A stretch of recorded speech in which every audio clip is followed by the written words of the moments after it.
ये कहानी केवल मनोरंजन के उद्देश्य से बनाई गई है।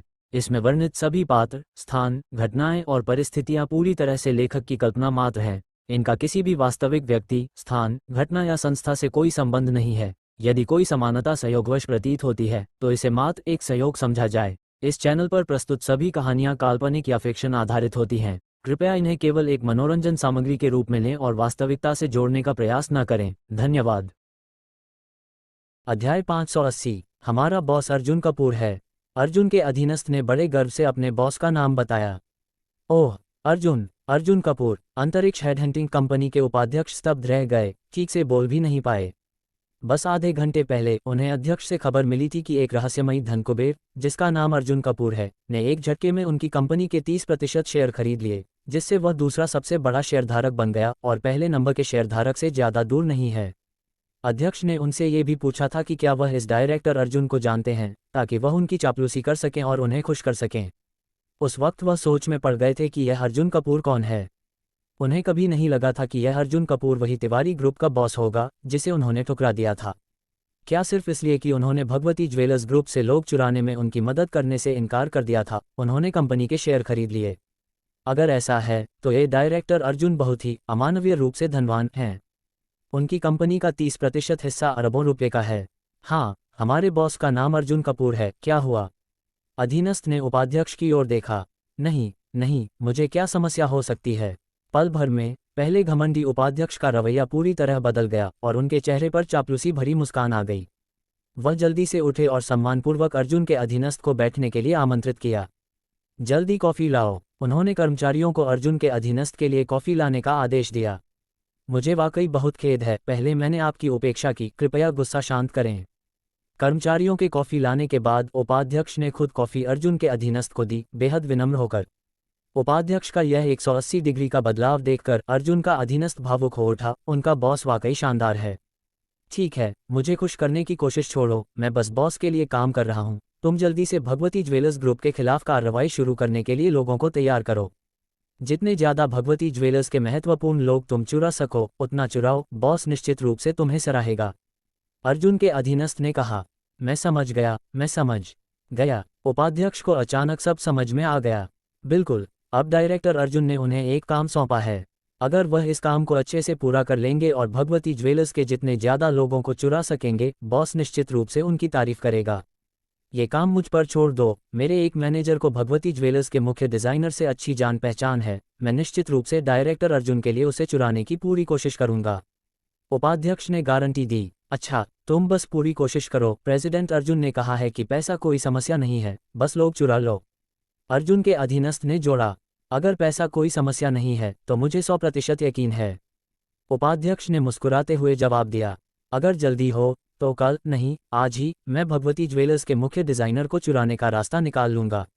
उपाध्यक्ष को इस मुख्य डिज़ाइनर के बारे में कुछ बातें पता थीं, साथ ही उसके स्वभाव के बारे में भी। अगर संभव हो तो तुम आज ही काम पूरा कर दो और बॉस को सरप्राइज़ दे दो। अर्जुन के अधीनस्थ ने कहा। ठीक है, मैं अभी जाता हूँ।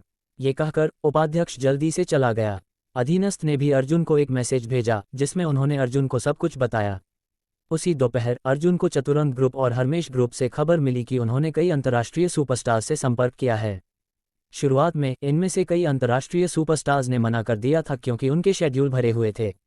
आखिरकार अर्जुन द्वारा आयोजित फैशन शो कल रात को था और वे स्वाभाविक रूप से नहीं जाना चाहते थे।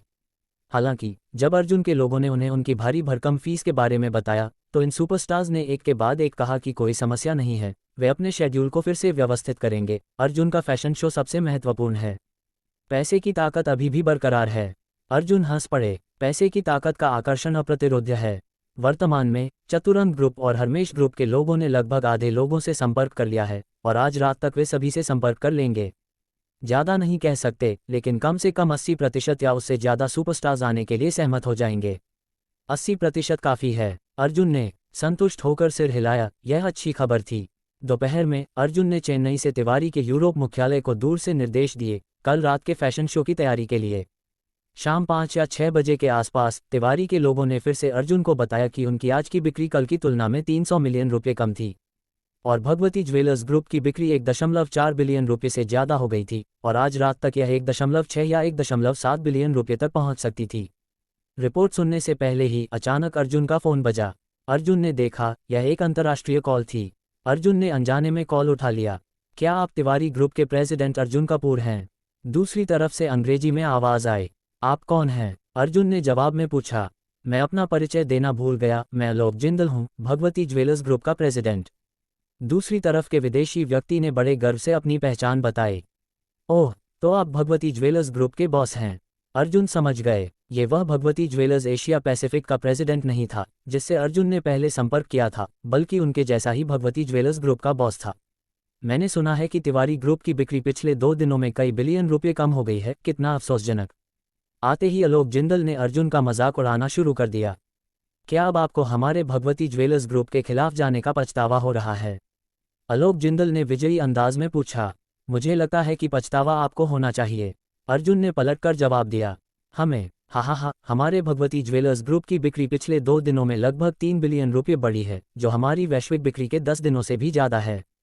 हमें पछतावा होगा, आलोक जिंदल ने मजाक उड़ाते हुए कहा। अर्जुन, तुम वाकई बहुत घमंडी और जिद्दी हो। ये तो बस शुरुआत है। बाद में हमारा भगवती ज्वेलर्स ग्रुप तुम्हारे तिवारी ग्रुप से और ज़्यादा ग्राहक छीनेगा और बिक्री और बढ़ेगी। तुम्हारा तिवारी ग्रुप बस धीरे धीरे गिरने का इंतजार करो या शायद दिवालिया हो जाओ। अध्याय 581। अंतिम विजेता निश्चित रूप से भगवती ज्वेलर्स ग्रुप होगा। आलोक जिंदल बहुत आत्मविश्वास से भरे थे। तुम्हारा तिवारी ग्रुप पहले ही। Ding dong. आलोक जिंदल के बोलने से पहले ही अर्जुन के फोन पर एक नया मैसेज आया। अर्जुन ने उत्सुकता से देखा और उनकी आंखें तुरंत चमक उठीं। मैसेज छोटा था। बॉस, हमने भगवती ज्वेलर्स ग्रुप के मुख्य डिजाइनर को सफलतापूर्वक चुरा लिया है, लेकिन इसमें अपेक्षा से दोगुना खर्च हुआ। ये मैसेज देखकर अर्जुन के चेहरे पर एक शानदार मुस्कान फैल गई। दोगुना खर्च अर्जुन के लिए अब कुछ भी नहीं था, उनके बाल की एक छोटी सी टिप का भी हिस्सा नहीं। भगवती ज्वेलर्स ग्रुप ने पहले रितिका पटेल को चुराने की कोशिश की थी, लेकिन अंत में उनका मुख्य डिजाइनर अर्जुन ने चुरा लिया। मुख्य डिजाइनर एक कंपनी की छवि का प्रतिनिधित्व करता है। भगवती ज्वेलर्स के मुख्य डिजाइनर को चुराना आलोक जिंदल के चेहरे पर तमाचा मारने जैसा था। हमारा भगवती ज्वेलर्स ग्रुप निश्चित रूप से। आलोक जिंदल अभी भी बड़े बड़े दावे कर रहे थे। मुझे अभी तुम्हारे भगवती ज्वेलर्स ग्रुप के बारे में एक महत्वपूर्ण खबर मिली है, क्या तुम जानना चाहोगे? उनके बोलने से पहले ही अर्जुन ने सीधे बात काट दी। महत्वपूर्ण खबर? कैसी महत्वपूर्ण खबर? और मुझे भगवती ज्वेलर्स की महत्वपूर्ण खबर तुमसे क्यों सुननी पड़े? आलोक जिंदल ने ठंडे अंदाज में कहा। अर्जुन की बात को गंभीरता से नहीं लिया। तो क्या तुम्हें पता है कि तुम्हारे भगवती ज्वेलर्स ग्रुप का मुख्य डिजाइनर इस्तीफा देने वाला है? अर्जुन ने सीधे जवाब दिया। तुम क्या कह रहे हो? हमारे भगवती ज्वेलर्स ग्रुप का मुख्य डिजाइनर इस्तीफा देने वाला है? ये कैसे संभव है? आलोक जिंदल ने हंसते हुए कहा। उनका भगवती ज्वेलर्स ग्रुप का मुख्य डिजाइनर भावना मेहरा उनकी कंपनी ने शुरू से तैयार किया था। जब वह डिजाइन विभाग में शामिल हुई थी, तब से लेकर भगवती ज्वेलर्स ग्रुप की मुख्य डिजाइनर बनने तक भगवती ज्वेलर्स ने भावना मेहरा पर बहुत निवेश किया था। इसके अलावा उनका भावना के साथ अच्छा रिश्ता था और वह बिल्कुल नहीं मानते थे कि भावना मेहरा भगवती से इस्तीफा देंगी। ओह हाँ, तुम्हारे भारत में इस रणनीति को क्या कहते हैं? बंटवारा कराना, है ना? आलोक जिंदल ने कुछ टूटी फूटी हिंदी में बंटवारा कराना पर जोर देते हुए कहा। उन्हें लगा कि अर्जुन उनके और कंपनी के मुख्य डिजाइनर के बीच बंटवारा कराने की कोशिश कर रहे हैं। मैं भावना मेहरा पर पूरी तरह भरोसा करता हूँ, आलोक जिंदल ने दृढ़ विश्वास के साथ कहा। खट खट खट। तभी अचानक दरवाजे पर दस्तक हुई। आलोक जिंदल ने अनजाने में कहा, अंदर आओ। क्लिक। ऑफिस का दरवाजा खुला और एक 40 साल की फैशनेबल और खूबसूरत महिला, जिसके लंबे लहराते बाल थे, अंदर आई। वह और कोई नहीं, भगवती ज्वेलर्स ग्रुप की मुख्य डिजाइनर भावना मेहरा थीं। तुम यहाँ क्यों आईं? अचानक भावना मेहरा को देखकर आलोक जिंदल ने पूछा। पता नहीं क्यों, उन्हें एक बुरा एहसास हो रहा था। प्रेसिडेंट, मैं इस्तीफा देना चाहती हूँ। अगले ही पल आलोक जिंदल का बुरा एहसास सच हो गया, क्योंकि भावना मेहरा ने एक इस्तीफा पत्र सौंपते हुए कहा। आलोक जिंदल ने डेस्क पर पड़े इस्तीफा पत्र को अविश्वास के साथ देखा। तो अर्जुन ने जो कहा वह सच था, उनकी कंपनी का मुख्य डिजाइनर वाकई इस्तीफा दे रहा था। क्यों? और अर्जुन, एक बाहरी व्यक्ति को ये बात उनसे पहले कैसे पता चली, जो कंपनी के प्रेसिडेंट हैं? पल भर में आलोक जिंदल का चेहरा लाल और गुस्से से तमतमा उठा। आलोक जिंदल ने इस्तीफा पत्र उठाया, उस पर एक नज़र डाली और तुरंत उसे वापस डेस्क पर फेंक दिया। मैं सहमत नहीं हूँ, आलोक जिंदल ने जोर से मना किया। मैंने कंपनी छोड़ने का फैसला कर लिया है, तुम्हारा मना करना बेकार है, भावना मेहरा ने जवाब दिया। ओह हाँ, हमारे कॉन्ट्रैक्ट में अभी 1 साल बाकी है। अगर तुम अब इस्तीफा दोगी तो तुम्हें भारी जुर्माना देना होगा। क्या तुम वाकई इस्तीफा देना चाहती हो? अचानक आलोक जिंदल को एक महत्वपूर्ण बात याद आई, जुर्माना। उनके और भावना मेहरा के बीच हुए कॉन्ट्रैक्ट के मुताबिक अगर भावना मेहरा कॉन्ट्रैक्ट अवधि के दौरान इस्तीफा देती हैं तो उन्हें 20 मिलियन अमेरिकी डॉलर तक का जुर्माना देना होगा। 20 मिलियन अमेरिकी डॉलर एक बड़ी रकम थी, यहाँ तक कि भगवती के मुख्य डिजाइनर के लिए भी। मैं निश्चित हूँ, बोलते हुए भावना मेहरा ने अपनी जेब से एक बैंक कार्ड निकाला। यहाँ 20 मिलियन अमेरिकी डॉलर हैं, इसे मेरा जुर्माना मान लो। भावना मेहरा को इतने आराम से 20 मिलियन अमेरिकी डॉलर निकालते देख आलोक जिंदल की आंखें फटी की फटी रह गईं। ये 20 मिलियन अमेरिकी डॉलर की संपत्ति नहीं थी, बल्कि वास्तविक नकदी थी। यहाँ तक कि वह प्रेसिडेंट होने के नाते अपनी जेब से सीधे 20 मिलियन अमेरिकी डॉलर नहीं निकाल सकते थे, क्योंकि वह भगवती ज्वेलर्स ग्रुप के शेयरधारक नहीं थे। नहीं नहीं, अचानक आलोक जिंदल को एक महत्वपूर्ण बात समझ में आई। अर्जुन को भावना मेहरा के इस्तीफे की खबर उनसे पहले क्यों मिली? भावना मेहरा इतने आराम से 20 मिलियन अमेरिकी डॉलर कैसे निकाल सकती थीं? इस्तीफा देने के बाद क्या तुम तिवारी ग्रुप में शामिल होने वाली हो? आलोक जिंदल ने जल्दी से पूछा। आलोक जिंदल के शब्द सुनकर भावना मेहरा पहले तो चौंकी, फिर उन्होंने सिर हिलाया। हाँ, ये कहकर आलोक जिंदल को और कुछ कहने का मौका दिए बिना भावना मेहरा प्रेसिडेंट के ऑफिस से बाहर निकल गईं। ऑफिस में आलोक जिंदल खाली नजरों से बैठे रहे, जैसे उनकी आत्मा खो गई हो।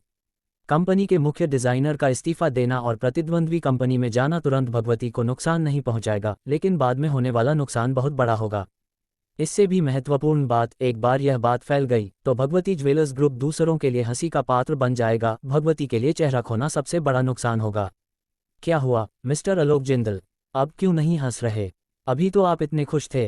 अर्जुन की आवाज़ फोन से आई। अर्जुन के शब्द सुनकर आलोक जिंदल के होंठ और ज्यादा गुस्से से कांपने लगे। अर्जुन, तुम बस इंतजार करो। अंत में आलोक जिंदल ने धमकी दी और फोन सीधे काट दिया। आलोक जिंदल की मौत की सांसों का सामना करते हुए अर्जुन ने ठंडी हंसी हंसी। इंतजार करें और देखें, कल रात के फैशन शो के बाद सब कुछ तय हो जाएगा। तब देखेंगे कि अंतिम विजेता कौन है। दोपहर में तिवारी के पास फिलहाल कोई काम नहीं था, तो अर्जुन निकल गए। उनके पास आज दोपहर एक महत्वपूर्ण काम था। अध्याय 582। कुछ समय पहले क्या ईशा पटेल की मां की तबीयत खराब नहीं थी? अर्जुन ने विशेष रूप से फ्रेडेरिका इंटरनेशनल प्राइवेट हॉस्पिटल के शीर्ष डॉक्टरों की व्यवस्था की थी ताकि ईशा की मां की देखभाल हो सके। इस दौरान ईशा की मां चेन्नई के उपनगर में एक खूबसूरत और शांत निजी मनो, सिंधु एनक्लेव मनो, में रह रही थी और दिया पटेल भी अपनी मां के साथ इस मनो में थीं। इसलिए दिया पटेल दिखाई नहीं दी थीं। ईशा पटेल भी पटेल ग्रुप के कामों में व्यस्त थीं और अपनी मां से लंबे समय से नहीं मिली थी, इसलिए दोनों ने कल रात तय किया था कि आज दोपहर साथ में मिलने जाएंगे। दोपहर करीब 2 बजे अर्जुन और ईशा एक कार में इस निजी मनो के लिए रवाना हुए। जैसे ही वे वहां पहुंचे, दोनों ने देखा कि मनो के बाहर एक काली बुगाटी चिरॉन खड़ी थी। अर्जुन और ईशा ने एक दूसरे की ओर देखा। दोनों ने पहले ये कार नहीं देखी थी और ये दिया पटेल की कार भी नहीं हो सकती थी। क्या कोई मेहमान आया है? अर्जुन विभिन्न पौष्टिक चीजें लेकर ईशा के साथ मनो के लिविंग रूम में गए। दीदी, जीजा, आप लोग आखिरकार आए। बाहर खड़ी दिया पटेल ने दोनों को देखा और तुरंत दौड़कर उनके पास आए। दिया, इतनी ठंड में तुम बाहर क्यों हो? ईशा ने इस बात पर गौर किया। माँ के पास एक मेहमान आया है, मुझे वह पसंद नहीं, इसलिए मैं बाहर आ गई। वैसे दीदी, जीजा, सावधान रहना, वह शख्स यश खन्ना है। दिया पटेल ने चेतावनी दी। यश खन्ना? अर्जुन ने भौहें तान लीं। कोई आश्चर्य नहीं कि यश खन्ना ने पिछले कुछ दिनों में कोई परेशानी नहीं की तो उसने अपनी रणनीति बदल ली है। ये जानकर कि वह ईशा का पक्ष नहीं जीत सकता, अब वह ईशा की मां को खुश करने की कोशिश कर रहा है। कोई बात नहीं, बस एक हारा हुआ प्रतिद्वंद्वी, अर्जुन ने शांति से कहा। इसके बाद समूह लिविंग रूम की ओर बढ़ा। अंदर जाने से पहले ही उन्हें एक चापलूसी भरी आवाज़ सुनाई दी। आंटी, आप इतनी अच्छी तरह से मेंटेन की हुई हैं, आप 50 साल की बिल्कुल नहीं लगती, ज़्यादा से ज़्यादा 30 की लगती हैं, इतनी जवान।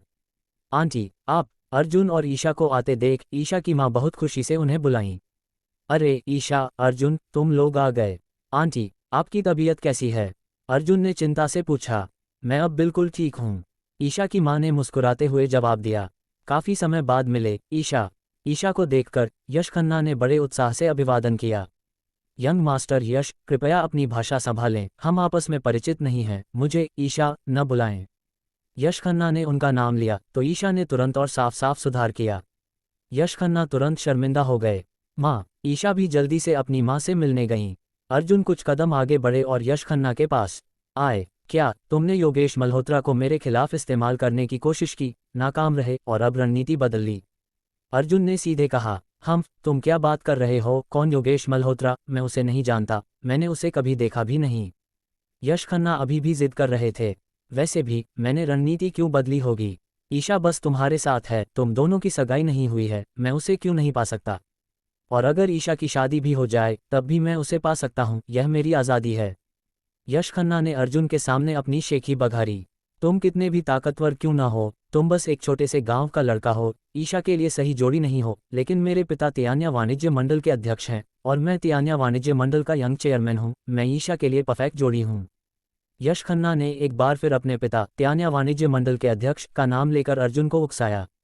यश खन्ना के बोलते ही सिस्टम की आवाज़ गूंजी। डिंग, मध्यकालिक मिशन जारी, तियान्या वाणिज्य मंडल में शामिल हों, यश खन्ना के पिता की जगह लें, तियान्या वाणिज्य मंडल का नया अध्यक्ष बने और यश खन्ना और उनके पिता को तियान्या वाणिज्य मंडल से बाहर निकाल दें। मिशन समय 15 दिन। मिशन पुरस्कार, अंतरिक्ष हेडहंटिंग कंपनी के 70% शेयर, अंतरिक्ष हेडहंटिंग कंपनी का एकमात्र मालिक बनना। मिशन पुरस्कार 999 अनुभव अंक। सिस्टम ने एक नया दीर्घकालिक मिशन जारी किया। अर्जुन ने चारों ओर देखा और उन्हें मिशन का कंटेंट और पुरस्कार दोनों पसंद आए। क्या यश खन्ना बार बार यह नहीं दिखा रहा कि उसके पिता तियान्या वाणिज्य मंडल के अध्यक्ष हैं और वह यंग चेयरमैन है? ठीक है, तो मैं उसके पिता की तियान्या वाणिज्य मंडल के अध्यक्ष की कुर्सी छीन लूंगा और उन्हें बाप बेटे दोनों को तियान्या वाणिज्य मंडल से बाहर निकाल दूंगा। एक बार मिशन पूरा हो गया तो अर्जुन को अंतरिक्ष हेडहंटिंग कंपनी का पूरा स्वामित्व मिल जाएगा और वह इस दुनिया की नंबर 1 हेडहंटिंग कंपनी का मालिक बन जाएगा। दोहरी जीत। क्या तुम्हें यकीन है कि जल्द ही तुम्हारे पिता तियान्या वाणिज्य मंडल के अध्यक्ष नहीं रहेंगे? अर्जुन ने शांति से यश खन्ना की ओर देखा। मेरे पिता तियान्या वाणिज्य मंडल के अध्यक्ष नहीं रहेंगे, ये कैसे संभव है? मेरे पिता पिछले 10 साल से ज़्यादा समय से तियान्या वाणिज्य मंडल के अध्यक्ष हैं, पूरे तियान्या वाणिज्य मंडल में कोई भी उनकी स्थिति को हिला नहीं सकता। यश खन्ना ने जोर देकर कहा, तियान्या वाणिज्य मंडल अन्य वाणिज्य मंडलों की तरह नहीं है, जहां हर कुछ साल में अध्यक्ष बदल जाता है। उनके पिता ने 10 साल से ज़्यादा समय तक तियान्या वाणिज्य मंडल के अध्यक्ष की कुर्सी पर कब्जा किया है। तियान्या वाणिज्य मंडल में कोई भी उनके पिता से मुकाबला नहीं कर सकता। 10 साल से ज़्यादा समय से, अर्जुन ने धीमी आवाज़ में बुदबुदाया। यश खन्ना ने उन्हें एक और महत्वपूर्ण जानकारी दे दी। 10 साल से ज़्यादा समय तक एक पद पर कब्जा करने से तियान्या वाणिज्य मंडल में, खासकर इसके वरिष्ठ प्रबंधन में, कुछ लोग यश खन्ना के पिता से असंतुष्ट होंगे। जब समय आएगा ये लोग उनके सहयोगी बन सकते हैं। आंटी, मैं चलता हूँ, समय मिलने पर फिर आऊँगा। अर्जुन के आने के बाद यश खन्ना को पता था कि उनके पास कोई फायदा नहीं है और अगर वह और रुके तो ये केवल ईशा की नाराज़गी को न्योता देगा, इसलिए उन्होंने ईशा की माँ को नमस्ते कहा और जाने के लिए मुड़े।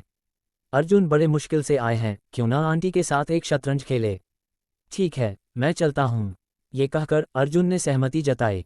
ईशा की मां के साथ शतरंज खेलने का फायदा उठाते हुए अर्जुन ने तियान्या वाणिज्य मंडल की स्थिति के बारे में पूछताछ की, क्योंकि बाद में तियान्या वाणिज्य मंडल को निशाना बनाने के लिए उन्हें इसे समझना होगा। ईशा की मां को तियान्या वाणिज्य मंडल के बारे में ज़्यादा जानकारी नहीं थी, लेकिन बातचीत के दौरान उन्होंने अर्जुन को एक महत्वपूर्ण स्थिति के बारे में बताया। अध्याय 583। हाँ, सही कहा अर्जुन, तुम सिंधु एनक्लेव में रहते हो, है ना? मुझे याद है, वहाँ रहने वाला आलोक यादव भी तियान्या वाणिज्य मंडल का सदस्य है। स्वाति पटेल ने अर्जुन कपूर का परिचय कराया। आलोक यादव, अर्जुन ने धीरे से बुदबुदाया। वह उसका परिचित था। तियान्या वाणिज्य मंडल में एक परिचित होने से काम बहुत आसान हो जाएगा। अगर वह सिस्टम का मध्यकालिक मिशन पूरा करना चाहता था तो सबसे पहले उसे तियान्या वाणिज्य मंडल में शामिल होना होगा और उसका सदस्य बनना होगा। समझ गया, धन्यवाद आंटी। अर्जुन ने स्वाति का आभार व्यक्त किया। सिंधु एन्क्लेव लौटते ही वह अपने पुराने दोस्त से मिलने जाएगा और इस बारे में पूछताछ करेगा। शतरंज का खेल खत्म करने के बाद ईशा पटेल ने अपनी मां को विशेष रूप से बताया कि वह भविष्य में पटेल ग्रुप की प्रमुख बनने वाली है। ये खबर सुनकर स्वाति उतनी खुश नहीं हुई जितना ईशा ने सोचा था। ईशा, अगर तुम भविष्य में पटेल ग्रुप की प्रमुख बनती हो तो तुम्हारे कंधों पर बहुत बड़ा बोझ होगा, स्वाति ने गंभीरता से कहा। उनके पति पटेल ग्रुप के अगले प्रमुख थे, इसलिए उन्हें पता था कि उनके पति के कंधों पर कितनी बड़ी जिम्मेदारी है और वे कितने दबाव में हैं। एक मां के रूप में स्वाति को ये जानकर बहुत खुशी हुई कि उनकी बेटी भविष्य में पटेल ग्रुप की प्रमुख बन सकती है, लेकिन वे अपनी बेटी के भविष्य के लिए ज़्यादा चिंतित थीं और उन्हें दुख भी हुआ। आंटी, चिंता न करें, मैं बाद में ईशा की मदद करूंगा। अर्जुन ने स्वाति की चिंताओं को समझा और जू-डांग अपनी बात रखी। तुम्हारे मुंह से ये सुनकर मुझे राहत मिली अर्जुन। स्वाति ने अर्जुन और ईशा का हाथ एक साथ लिया। उन्हें अर्जुन जैसे दामाद पर बहुत संतुष्टि और गर्व महसूस हुआ। शाम को रात के खाने के बाद अर्जुन कार लेकर चला गया। जब वह सिंधु एन्क्लेव वापस पहुंचा तब रात के करीब 8 बज चुके थे। अर्जुन ने वाइन सेलर से 2 बोतल बेहतरीन रेड वाइन निकाली और फिर आलोक यादव से मिलने गया। अर्जुन के आगमन को देखकर आलोक ने गर्मजोशी से उसका स्वागत किया। कुछ औपचारिक बातचीत के बाद अर्जुन और आलोक ने तियान्या वाणिज्य मंडल के बारे में बात शुरू की। आलोक ने अर्जुन को तियान्या वाणिज्य मंडल की वर्तमान स्थिति के बारे में बताया। ये चेन्नई के 4 प्रमुख वाणिज्य मंडलों में से एक था जिसकी ताकत बहुत मजबूत थी। वर्तमान में तियान्या वाणिज्य मंडल में 50 से अधिक सदस्य थे, जिनमें से अधिकांश चेन्नई के थे और प्रत्येक एक प्रभावशाली व्यक्ति या धनी व्यक्ति था। आलोक तियान्या वाणिज्य मंडल में उप महासचिव के रूप में कार्यरत थे, जो एक उच्च स्तरीय पद माना जा सकता था। श्रीमान अर्जुन अचानक तियान्या वाणिज्य मंडल के बारे में क्यों पूछ रहे हैं? आलोक ने उत्सुकता से पूछा। ओह, मैंने सुना है कि तियान्या वाणिज्य मंडल बहुत अच्छा है और मेरे मन में इसमें शामिल होने का विचार है। अर्जुन ने समझाया। बेशक, वह ये नहीं कह सकता था कि वह सिस्टम के मध्यकालिक मिशन को पूरा करने के लिए तियान्या वाणिज्य मंडल का अध्यक्ष बनना चाहता है। एक नवागंतुक जिसने पहले कभी किसी वाणिज्य मंडल में हिस्सा नहीं लिया, वह चेन्नई के 4 प्रमुख वाणिज्य मंडलों में से एक का नया अध्यक्ष बनना चाहता है, और वह भी 15 दिनों के भीतर। ये बहुत चौंकाने वाला था और आलोक को डरा देता। ये बहुत अच्छा है कि श्रीमान अर्जुन हमारे तियान्या वाणिज्य मंडल में शामिल होना चाहते हैं। स्वागत है, स्वागत है, आलोक ने उत्साह से कहा। लेकिन अब तियान्या वाणिज्य मंडल में शामिल होना थोड़ा मुश्किल है। बाहरी लोगों को शामिल होने के लिए 4 सदस्यों की सिफारिश की जरूरत होती है, जिनमें से एक को उच्च स्तरीय सदस्य होना चाहिए। आलोक गहरी सोच में पड़ गए। और प्रत्येक सदस्य को प्रति वर्ष केवल एक सिफारिश कोटा मिलता है। अगर यह साल की शुरुआत होती तो अर्जुन के लिए तियान्या वाणिज्य मंडल में शामिल होना बहुत आसान होता, लेकिन अब यह थोड़ा मुश्किल था। प्रत्येक वर्ष तियान्या वाणिज्य मंडल में केवल 3 नए लोगों के लिए कोटा होता है, और 2 लोग पहले ही आधिकारिक रूप से शामिल हो चुके थे, जिससे केवल एक कोटा बचा था। और इस आखिरी कोटे के लिए प्रतिस्पर्धा काफी तीव्र थी। मैं एक के रूप में गिना जा सकता हूं। उच्च स्तरीय समस्या हल हो गई। लोकेश शर्मा को एक के रूप में गिना जा सकता है। और हाँ, संदीप ठाकुर भी हैं। नहीं, संदीप का कोटा साल के पहले छमाही में इस्तेमाल हो चुका है। दर्शन पाटिल का सिफारिश कोटा अभी तक इस्तेमाल नहीं हुआ है ना? आलोक धीरे से बुदबुदाया। ये सोचने लगा कि तियान्या वाणिज्य मंडल के किन सदस्यों से सिफारिश मांगी जाए। अगर यह साल का पहला छमाही होता तो वह आसानी से 3 और लोगों को ढूंढ लेता, लेकिन अब यह वाकई मुश्किल था। कुछ देर सोचने के बाद आलोक ने धीरे से कहा, श्रीमान अर्जुन, ये थोड़ा मुश्किल है। मेरे साथ मिलकर हम 3 लोगों को इकट्ठा कर सकते हैं, लेकिन हमें अभी भी एक सिफारिशकर्ता की कमी है। एक की कमी? अर्जुन को थोड़ा अफसोस हुआ। मैं कोई रास्ता निकालूंगा। धन्यवाद, बॉस आलोक। अर्जुन उठकर ये देखने के लिए जाने वाला था कि क्या वह अन्य संपर्कों का उपयोग कर सकता है। रुकिए 1 मिनट। लेकिन इससे पहले कि अर्जुन उठ पाता, आलोक ने अचानक उसे फिर से रोक लिया। श्रीमान अर्जुन, मेरे पास वास्तव में एक और उम्मीदवार है, लेकिन आलोक ने हिचकिचाते हुए कहा। लेकिन क्या? बॉस आलोक, कृपया बोलें। अर्जुन ने कहा। बस इतना है कि उस व्यक्ति का स्वभाव थोड़ा जिद्दी है और ऐसा लगता है कि उसने पहले से ही किसी को सिफारिश करने का मन बना लिया है, लेकिन उसने अभी तक आधिकारिक रूप से सिफारिश नहीं की है। अगर श्रीमान अर्जुन कोशिश करना चाहते हैं तो मैं उसे कल सुबह यहाँ बुला सकता हूँ, आलोक ने कहा। आलोक को ज्यादा उम्मीद नहीं थी। ठीक है, अर्जुन ने सहमति जताई। आखिरकार कोशिश करने में क्या हर्ज है? एक उम्मीदवार का होना न होने से बेहतर है। ठीक है, मैं अभी उससे संपर्क करता हूँ, आलोक ने कहा और अपना फोन निकालकर डायल किया। आलोक ने जिस तियान्या वाणिज्य मंडल के सदस्य से संपर्क किया, उसका नाम अजय शर्मा था, जो चेन्नई का एक बहुत शक्तिशाली धनी व्यक्ति था, जिसने खरोंच से शुरुआत की थी और बहुत सक्षम था। जल्द ही फोन कनेक्ट हो गया। कुछ औपचारिक बातचीत के बाद आलोक ने टटोलना शुरू किया, ये पूछते हुए कि क्या दूसरी पार्टी ने अपने तियान्या वाणिज्य मंडल के लिए सिफारिश कोटा का उपयोग कर लिया है। मैंने अभी किसी को मौखिक रूप से वादा किया है, लेकिन मैंने इसे वास्तव में उपयोग नहीं किया है। तुम क्या सोच रहे हो, बॉस आलोक? अजय शर्मा एक ऐसे व्यक्ति थे जो बिना फायदे के जल्दी नहीं उठते और वे लाभ को सबसे ज्यादा महत्व देते थे। हाँ, चून की बात यहाँ तक आ गई थी। आलोक ने छिपाने की कोशिश नहीं की और खुलकर स्वीकार किया। अध्यक्ष अजय, कल सुबह मेरे घर मेहमान के रूप में आओ। मुझे अभी कुछ अच्छी चाय मिली है, आलोक ने निमंत्रण दिया। कोई समस्या नहीं, अजय शर्मा ने थोड़ा सोचकर सहमति जताई। अब बस कल सुबह का इंतजार था। आलोक की विला में कुछ देर रुकने के बाद अर्जुन चला गया। शाम को अर्जुन तिवारी ग्रुप के लोगों की रिपोर्ट सुन रहा था। तिवारी ग्रुप के लोगों ने अर्जुन को बताया कि अधिकांश अंतर्राष्ट्रीय सुपरस्टार्स ने कल रात के फैशन शो में भाग लेने के लिए सहमति जता दी है। उन्होंने अर्जुन द्वारा विशेष रूप से तैयार किए गए खलनायक सुपरस्टार फैशन शो के लिए 1 दर्जन से अधिक सुपरस्टार स्तर के खलनायकों को आमंत्रित किया था। तुम लोगों ने बहुत अच्छा काम किया। अर्जुन बहुत संतुष्ट था। अब जब फैशन शो के लिए लोग तैयार हैं तो बाकी काम में कोई गलती नहीं होनी चाहिए। हमें ये सुनिश्चित करना होगा कि सब कुछ पूरी तरह से सुरक्षित हो। अर्जुन ने विशेष रूप से निर्देश दिया। अगर यह सफल होता है और कोई अप्रत्याशित स्थिति नहीं होती तो इसमें शामिल सभी लोगों को वेतन वृद्धि मिलेगी।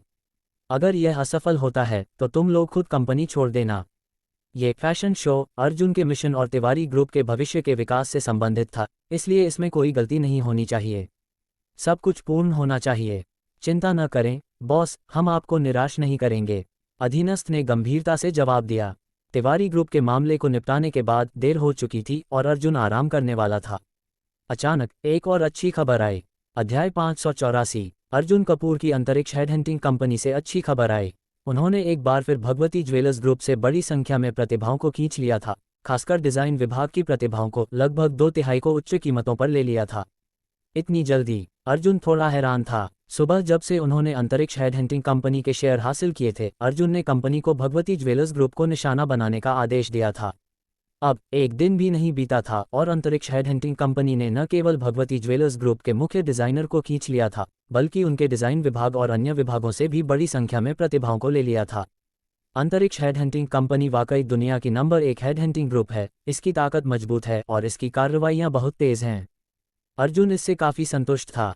उसे मध्यकालिक मिशन को पूरा करने के लिए समय का सदुपयोग करना होगा और तियान्या वाणिज्य मंडल का नया अध्यक्ष बनना होगा, ताकि न केवल चेन्नई में उसकी हैसियत में काफी सुधार हो, वह अंतरिक्ष हेडहंटिंग कंपनी के बाकी सभी शेयर भी अपने हाथ में ले सकता है, जिससे वह अंतरिक्ष हेडहंटिंग कंपनी का एकमात्र मालिक बन जाएगा। अंतरिक्ष हेडहंटिंग कंपनी के लोगों को और जोर लगाने के लिए कहो, जब तक भगवती ज्वेलर्स ग्रुप पूरी तरह से ढह न जाए तब तक मेरे लिए खोदते रहो, जब तक कि सभी मूल्यवान प्रतिभाएं खींच न ली जाएं।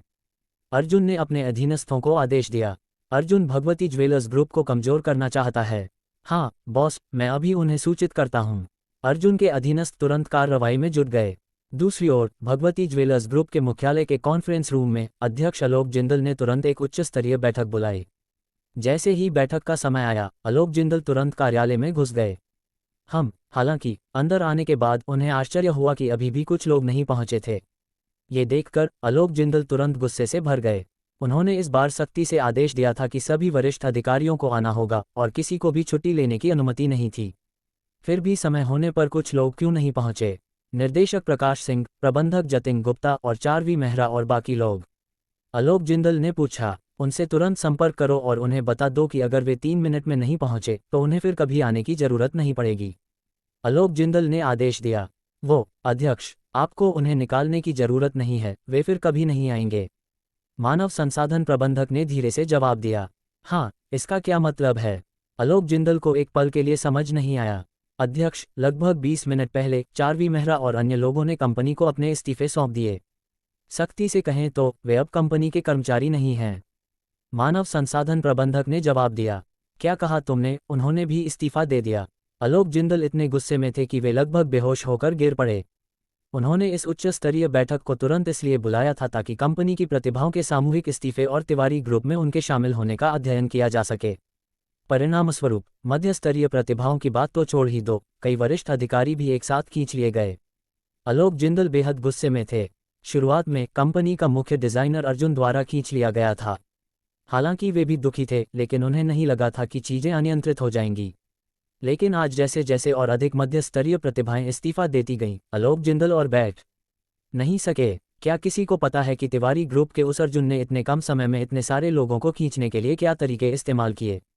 आलोक जिंदल वाकई समझ नहीं पा रहे थे, इसलिए उन्होंने वहां मौजूद सभी लोगों से पूछा। अधिकांश लोग सिर हिलाते रहे, लेकिन मानव संसाधन प्रबंधक ने गंभीरता से कहा, आज बहुत सारे लोगों ने इस्तीफा दिया, इसलिए मैंने चुपके से इसकी जांच की और संयोग से पता चला कि जिन लोगों ने कंपनी से इस्तीफा दिया वे सभी बिना किसी अपवाद के अंतरिक्ष हेडहंटिंग कंपनी द्वारा खींचे गए थे। मानव संसाधन प्रबंधक की बात सुनकर आलोक जिंदल गहरी सोच में पड़ गए।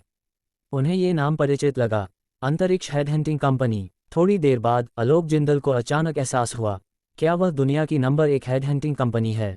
हाँ अध्यक्ष, वही कंपनी है। मानव संसाधन प्रबंधक ने सिर हिलाया। धिक्कार है, धिक्कार है। आलोक जिंदल इतने गुस्से में थे कि उन्होंने कॉन्फ्रेंस रूम में सीधे गालियां देना शुरू कर दिया, अपनी अध्यक्ष की छवि की परवाह किए बिना। वह घृणित अर्जुन, वह घृणित तिवारी ग्रुप जिसने उनके खिलाफ इतनी शक्तिशाली कंपनी को खड़ा किया, ये वाकई घृणित है, वाकई निंदनीय है। क्या ये सिर्फ दुनिया की नंबर 1 हेडहंटिंग कंपनी है? अर्जुन एक को ढूंढ सकता है तो हम भी एक ढूंढ सकते हैं। तुम अभी अंतरिक्ष हेडहंटिंग कंपनी के अध्यक्ष से संपर्क करो। उन्हें बता दो कि मैं दोगुनी कीमत देने को तैयार हूं ताकि वे अर्जुन के तिवारी ग्रुप से लोगों को खींचें। हमारे भगवती ज्वेलर्स ग्रुप के पास तिवारी ग्रुप से ज़्यादा वित्तीय संसाधन हैं। उन्हें हमारे लिए काम करने से ज़्यादा फायदा होगा। आलोक जिंदल, क्या ये सिर्फ एक हेडहंटिंग कंपनी को किराए पर लेने की बात है? वह भी एक को किराए पर लेंगे, और वह भी इस अंतरिक्ष हेडहंटिंग कंपनी को, ताकि यह हेडहंटिंग कंपनी अर्जुन के खिलाफ हो जाए और उनके लिए काम करे। जब अंतरिक्ष हेडहंटिंग कंपनी तिवारी ग्रुप से लोगों को खींचेगी तो अर्जुन को जब ये पता चलेगा वह निश्चित रूप से टूट जाएगा और गुस्से से पागल हो जाएगा। हा। हालांकि आदेश देने के बाद मानव संसाधन प्रबंधक ने कोई हलचल नहीं की, जिससे आलोक जिंदल थोड़ा नाराज हो गए और उन्होंने जोर से सवाल किया। अगले ही पल आलोक जिंदल को एक आकाशीय बिजली का झटका लगा। अध्याय 585। अध्यक्ष, ऐसा नहीं है कि मैं आपके आदेशों का पालन करने को तैयार नहीं हूं और अंतरिक्ष हेडहंटिंग कंपनी नहीं जा रहा, लेकिन अगर मैं जाऊं तब भी यह बेकार होगा। मानव संसाधन प्रबंधक ने असहाय होकर समझाया। जब से मुझे पता चला कि अंतरिक्ष हेडहंटिंग कंपनी हमारे लोगों को खींच रही है, मैंने चुपके से उनसे संपर्क करने की कोशिश की थी ताकि देख सकूं कि क्या वे हमारे भगवती ज्वेलर्स ग्रुप से लोगों को खींचना बंद कर सकते हैं और अपना ध्यान तिवारी ग्रुप पर केंद्रित कर सकते हैं। लेकिन उन्होंने साफ मना कर दिया। क्या आप जानते हैं कि अर्जुन अंतरिक्ष हेडहंटिंग कंपनी में क्या है? मानव संसाधन प्रबंधक ने आलोक जिंदल की ओर देखा। अर्जुन अंतरिक्ष हेडहंटिंग कंपनी में क्या है? मुझे परवाह नहीं कि वह क्या है, इसका हमसे क्या लेना देना। वैसे भी अर्जुन अंतरिक्ष हेडहंटिंग कंपनी का बॉस नहीं हो सकता। आलोक जिंदल ने उदासीनता से कहा। अध्यक्ष, ये कहना कि अर्जुन अंतरिक्ष हेडहंटिंग कंपनी का बॉस नहीं है, लगभग सही है। अर्जुन अंतरिक्ष हेडहंटिंग कंपनी का दूसरा सबसे बड़ा शेयरधारक है, मानव संसाधन प्रबंधक ने जवाब दिया। क्या अर्जुन अंतरिक्ष हेडहंटिंग कंपनी का दूसरा सबसे बड़ा शेयरधारक है? आलोक जिंदल इतने हैरान थे कि वे ठीक से बोल भी नहीं पा रहे थे। क्या आप निश्चित हैं? हाँ अध्यक्ष, अर्जुन वाकई अंतरिक्ष हेडहंटिंग कंपनी का दूसरा सबसे बड़ा शेयरधारक है। मानव संसाधन प्रबंधक ने गंभीरता से सिर हिलाया। ये सुनते ही आलोक जिंदल तो छोड़िए, वहां मौजूद भगवती ज्वेलर्स ग्रुप के कई वरिष्ठ अधिकारियों के होश उड़ गए। अब वे तिवारी ग्रुप से कैसे मुकाबला कर सकते थे? दूसरी तरफ दुनिया की नंबर 1 हेडहंटिंग कंपनी उनकी मदद कर रही थी। आलोक जिंदल का चेहरा गुस्से से लाल हो गया और वे लंबे समय तक कुछ बोल नहीं पाए। ये शर्मनाक था। अगर दूसरी पार्टी के पास दुनिया की नंबर 1 हेडहंटिंग कंपनी की मदद है तो भगवती ज्वेलर्स पूरी तरह से नुकसान में है। पहले आत्मविश्वास से भरे आलोक जिंदल और भगवती ज्वेलर्स ग्रुप के वरिष्ठ अधिकारियों, जो सोच रहे थे कि वे जीत जाएंगे, अब डगमगाने लगे। उनके दिल में एक बुरी आशंका भी थी। तो क्या हुआ अगर ये दुनिया की नंबर 1 हेडहंटिंग कंपनी है? हम बस दुनिया की दूसरी और तीसरी रैंक की हेडहंटिंग कंपनियों को ढूंढ लेंगे और इन दोनों कंपनियों को एक साथ मिलकर अर्जुन के तिवारी ग्रुप से निपटने देंगे। मुझे नहीं लगता कि दो कंपनियां एक को नहीं हरा सकती। लंबे समय तक सोचने के बाद आलोक जिंदल ने अचानक फैसला किया। यह मत भूलो, तिवारी ग्रुप का कारोबार काफ़ी कम हो गया है, जबकि हमारे भगवती ज्वेलर्स ग्रुप का कारोबार काफ़ी बढ़ गया है। फायदा अभी भी हमारी तरफ है। आलोक जिंदल ने अपनी ताकत बताई ताकि लोगों का मनोबल स्थिर रहे। ये सुनकर भगवती ज्वेलर्स ग्रुप के कई वरिष्ठ अधिकारियों ने राहत की सांस ली। तुम कंपनी की आंतरिक जांच करो ताकि कंपनी की प्रतिभाओं को खींचे जाने की घटना दोबारा न हो। दुनिया की दूसरी और तीसरी रैंक की हेडहंटिंग कंपनियों से संपर्क करो और उन्हें भारी रकम देकर एक साथ काम करने के लिए आमंत्रित करो। आलोक जिंदल ने व्यवस्था की। जब भगवती ज्वेलर्स में हंगामा मचा हुआ था, अर्जुन गहरी नींद में सो रहा था। अगले दिन सुबह करीब 9 बजे अर्जुन को अचानक आलोक यादव का एक संदेश मिला, जिसमें बताया गया कि अजय शर्मा आ चुके हैं। ठीक है, मैं अभी आता हूँ। अर्जुन ने अपना फ़ोन उठाया और निकलने की तैयारी की। जब तक वह इस अजय शर्मा को अपने पक्ष में कर लेता है, वह आज ही तियानिया वाणिज्य मंडल में शामिल हो सकता है और उसने अपने मध्यकालिक मिशन का पहला कदम पूरा कर लिया होगा। कुछ मिनट बाद अर्जुन आलोक की विला में पहुंच गया। लिविंग रूम में घुसते ही अर्जुन ने एक 60 साल के बुजुर्ग व्यक्ति को देखा, जो बेहद चतुर दिख रहा था और आलोक के साथ बातचीत कर रहा था। अगर कोई गलती नहीं हुई तो ये बुजुर्ग व्यक्ति अजय शर्मा ही होगा। श्रीमान अर्जुन आ गए, मैं परिचय कराता हूँ। अर्जुन को देखते ही आलोक उठ खड़ा हुआ और दोनों का परिचय कराया। ये वही श्रीमान अर्जुन हैं। अजय शर्मा ने अर्जुन को देखा, थोड़ा हैरान होकर। अभी कुछ देर पहले आलोक ने अजय शर्मा के सामने अर्जुन की बहुत तारीफ की थी और यह भी बताया था कि अर्जुन कितने शक्तिशाली हैं। अजय शर्मा ने अनजाने में सोचा था कि अर्जुन उनकी तरह ही होगा, 50 या 60 साल का। परिणामस्वरूप अर्जुन ज्यादा से ज्यादा 20 साल का था, लगभग उनके पोते की उम्र का, जिसे अजय शर्मा स्वीकार नहीं कर पाए। श्रीमान अर्जुन, आप इस साल कितने साल के हैं? अजय शर्मा ने पूछा। 19 साल, अर्जुन ने शांति से जवाब दिया। 19 साल, अजय शर्मा फिर से हैरान हो गए। सिर्फ एक किशोर? पुराने आलोक, तुम मजाक तो नहीं कर रहे हैं ना? तुम चाहते हो कि यह श्रीमान अर्जुन हमारे त्यान्या वाणिज्य मंडल में शामिल हों? अजय शर्मा ने अर्जुन की ओर नहीं देखा, बल्कि आलोक से पूछा। आपको बता दें, वर्तमान में उनके त्यान्या वाणिज्य मंडल का सबसे युवा सदस्य 46 या 47 साल का है। लेकिन अब पुराने आलोक वास्तव में चाहते हैं कि वह एक किशोर, एक ऐसे युवक की सिफारिश करें जो अभी अभी बालिग हुआ हो, हमारे त्यान्या वाणिज्य मंडल में शामिल होने के लिए। यह क्या मजाक है? हमारा त्यान्या वाणिज्य मंडल चेन्नई के 4 प्रमुख वाणिज्य मंडलों में से एक है और इसकी ताकत चेन्नई के बड़े व्यापारियों के बराबर है। ये युवाओं की उन सुपरकार एसोसिएशन जैसी छोटी चीज़ नहीं है। अगर मैं उनकी सिफारिश करता हूं, तो शायद बाकी सदस्य मेरा मजाक उड़ाएंगे। पुराने अजय, मैं बहुत निश्चित हूं, आलोक ने बहुत निश्चय के साथ जवाब दिया। पुराने अजय, चिंता न करो, श्रीमान अर्जुन से बात करो और तुम्हें पता चल जाएगा कि श्रीमान अर्जुन कितने मजबूत हैं। आलोक ने समझाते हुए अजय शर्मा को, जो जाने वाला था, दबाकर बैठाया। ठीक है, अजय शर्मा अनिच्छा से रुके, आलोक को ये सम्मान देते हुए। मुझे नहीं पता कि श्रीमान अर्जुन कहाँ से हैं, अजय शर्मा ने टटोलते हुए पूछा। अगर अर्जुन दिल्ली या गोवा जैसे शीर्ष शहरों से हैं और शीर्ष धनी परिवारों से हैं, तो शायद थोड़ी संभावना हो सकती है। मैं मुंबई से हूँ, अर्जुन ने धीरे से जवाब दिया। मुंबई? अजय शर्मा को एक पल के लिए समझ नहीं आया। उन्होंने थोड़ा सोचा और फिर अचानक उन्हें एहसास हुआ, मुंबई, क्या वह तीसरे स्तर का शहर नहीं है? अब अजय शर्मा का अर्जुन के प्रति तिरस्कार और बढ़ गया। तीसरे स्तर के शहर से आने वाला, उसके पास कोई शानदार पृष्ठभूमि या परिवार होने की संभावना और भी कम है। अजय शर्मा का धैर्य खत्म हो रहा था। आलोक अचानक घबरा गया, जैसे गर्म तवे पर चींटी, रिश्ते जोड़ने की कोशिश करने लगा, डरते हुए कि अजय शर्मा चला जाएगा। लेकिन अर्जुन बेहद शांत था। जैसे ही अजय शर्मा फिर से उठे, जाने की इच्छा रखते हुए, अर्जुन ने अचानक कुछ आश्चर्यजनक कहा। अध्याय 586। अध्यक्ष अजय को जल्द ही एक बड़ी आपदा का सामना करना पड़ने वाला है। अर्जुन कपूर ने कहा। क्या कहा तुमने? मुझे एक बड़ी आपदा? अजय शर्मा ने खुद की ओर इशारा करते हुए अविश्वास भरे लहजे में कहा। हाल ही में, चाहे मेरा निजी जीवन हो या मेरा व्यवसाय, सब कुछ बहुत अच्छा चल रहा है, पहले से कहीं बेहतर। और तुम कह रहे हो कि मुझे एक बड़ी आपदा का सामना करना पड़ेगा? तुम तो सचमुच डराने की कोशिश कर रहे हो। अजय शर्मा जोर से हंसे, ये सोचते हुए कि यह अर्जुन की कोई चाल है, और उन्होंने अर्जुन की बातों पर बिल्कुल भी विश्वास नहीं किया। श्रीमान अर्जुन, आलोक यादव ने भी अर्जुन की ओर देखा, उन्हें इशारा करते हुए कि वे अपनी बातों में सावधानी बरतें। अगर वे अजय शर्मा की सिफारिश नहीं ले पाए, तो भी वे त्यान्या वाणिज्य मंडल के अन्य सदस्यों को ढूंढ सकते थे, कम से कम अजय शर्मा को नाराज किए बिना या उनकी नाराजगी मोल लिए बिना। अजय शर्मा एक बदला लेने वाले व्यक्ति थे, जो पुरानी बातों को याद रखते थे। अब अजय शर्मा को नाराज करना एक घाटे का सौदा होगा। अर्जुन ने आलोक को आश्वस्त करने वाली नज़रों से देखा, ये संकेत देते हुए कि उनके पास सब कुछ नियंत्रण में है। कल रात सोने से पहले अर्जुन ने अपनी गुप्तचर प्राइवेट डिटेक्टिव एजेंसी को एक संदेश भेजा था, जिसमें इस अजय शर्मा की जांच करने को कहा था। आज सुबह जब अर्जुन उठे, तो उन्हें गुप्तचर प्राइवेट डिटेक्टिव एजेंसी से जवाब मिला, और अर्जुन ने तेजी से एक उपयोगी जानकारी पर ध्यान दिया। अध्यक्ष अजय की कंपनी, क्या वह वर्तमान में एक रासायनिक दवा विकसित कर रही है? अर्जुन ने अजय शर्मा को गहरी नज़रों से देखते हुए कहा। अर्जुन की यह बात सुनकर अजय शर्मा स्पष्ट रूप से घबरा गए। तुम्हें कैसे पता? ये हमारी कंपनी का एक रहस्य है।